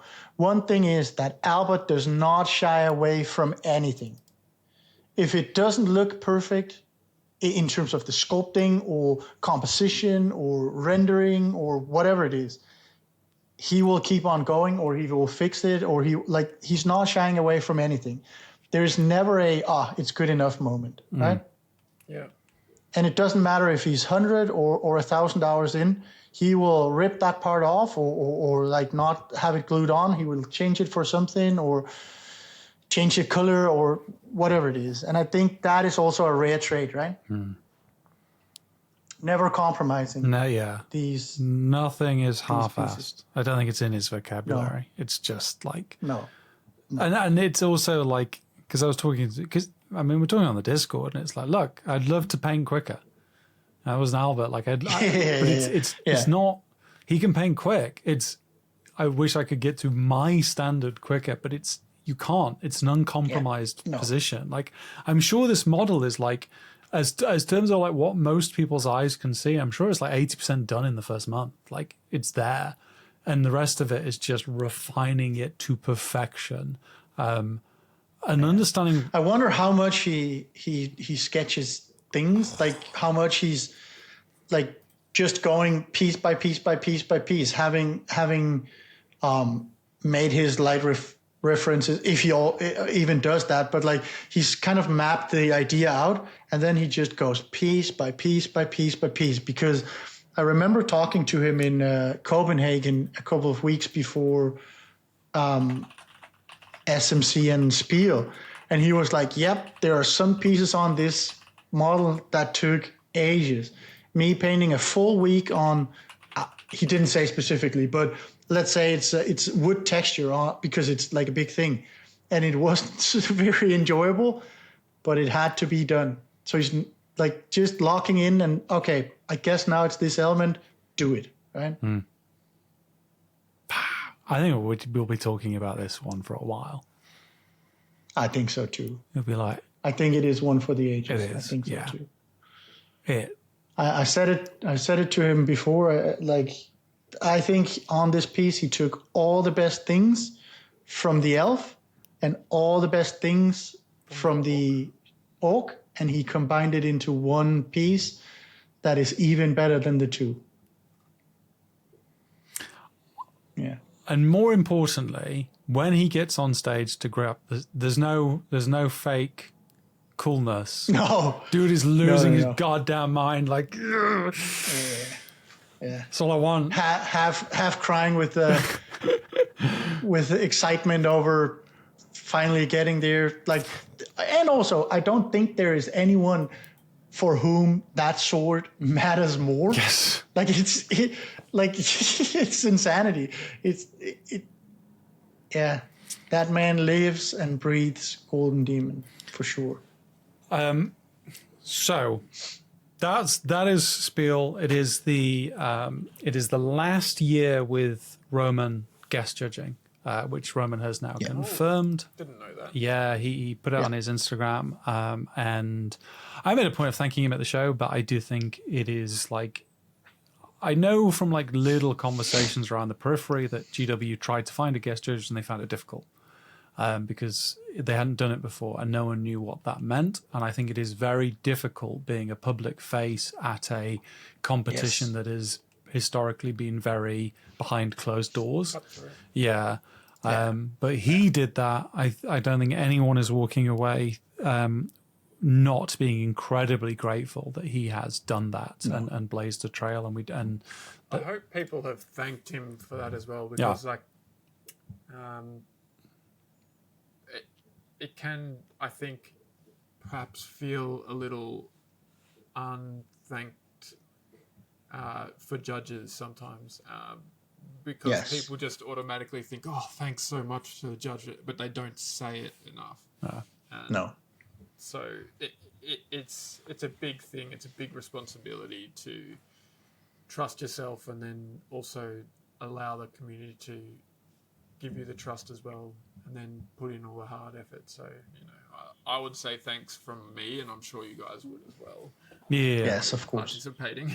And all of you listening, go thank your Romans, because it ain't easy. And and even more so because Roman was the first, right? Yeah.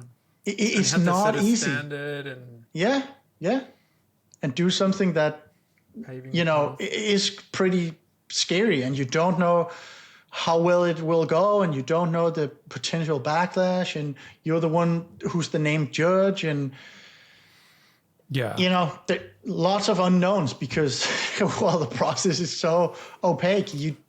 I don't think Roman knew much about the judging itself before going into it, right? No. I don't think you do it unless you care about the hobby at the end of the day. It's that simple. Of course I'm envious of him as well, because he's the one who got to see, him and the other judges got to see all the models up close. That's it's the true reason to guest judge, is just getting your dirty hands on everything. So no, thank you, Roman. If you're listening to this and you haven't done so, and the other judges, absolutely. I don't know who those people are. I just assume they are dark forces in the background that Roman has to fight. But no, go find that Instagram post from Roman and thank him. Just shout. I thought the awards were cool as hell. I think there's obviously something on timing that we've discussed about, but I have now sat through 3 of those awards and I've enjoyed them each and every time. They're just cool. It's the moment where I'm like, GW get this, and they get the power of what they have in their hands with the show. And they run it really well. And I think it's very easy to be cynical and down about Golden Demon. And I don't ever feel that taking part in it. I've never felt it being there. No. I've certainly never felt it at the awards. And seeing people grab their demons and what that means to them is just joyous. It's a cool part. You can be sad about your own performance, but you can't fault them for not hyping winners, because they really do, and they really encourage everyone there to give it their all when we congratulate and shout and clap, and so it's definitely not on them. They do their utmost to facilitate a celebration for sure. Yeah, 100%. Right. We've gone long. It's 2 hours and 20 we've been here. What's the link that's supposed to be? We don't have. It's not supposed to be. This. We talk until we have nothing to talk about. But I'm often mindful that, if we really went ham, we'd be here for 10 hours, and it'd be very easy to do. But I guess, in the context, it would be. Yeah, and it'd be cool one day. Yeah. One day we'll do the podcast uncut. But we also knew that this one was going to go a bit longer because we wanted to go through the gallery, right? So it's like, look, if you're still listening, you clearly enjoyed it. I'm not going to feel bad. Maybe we can go through. Or fell asleep. There's another one. Yeah, well, I guess the next time they post some images. Yeah, which are hopefully this week, and then hopefully but we will have follow-ons because Dave, you're going to stick around. We're keeping you on. You get good now. You have been, turns out, ladies and gentlemen, that Dave Colwell has a few things to say about miniatures, and that's a very valuable perspective. And so we're just gonna assimilate him into the GitGud family and keep him coming back on the subsequent podcasts. So, you're not going anywhere, Dave. Yeah. No. I hope I can continue to provide useful comments. Absolutely. We have no doubt about it. Yeah, we're just going to get you some merch. That's job for me to do after this. Send Dave a lot of merch. Yeah.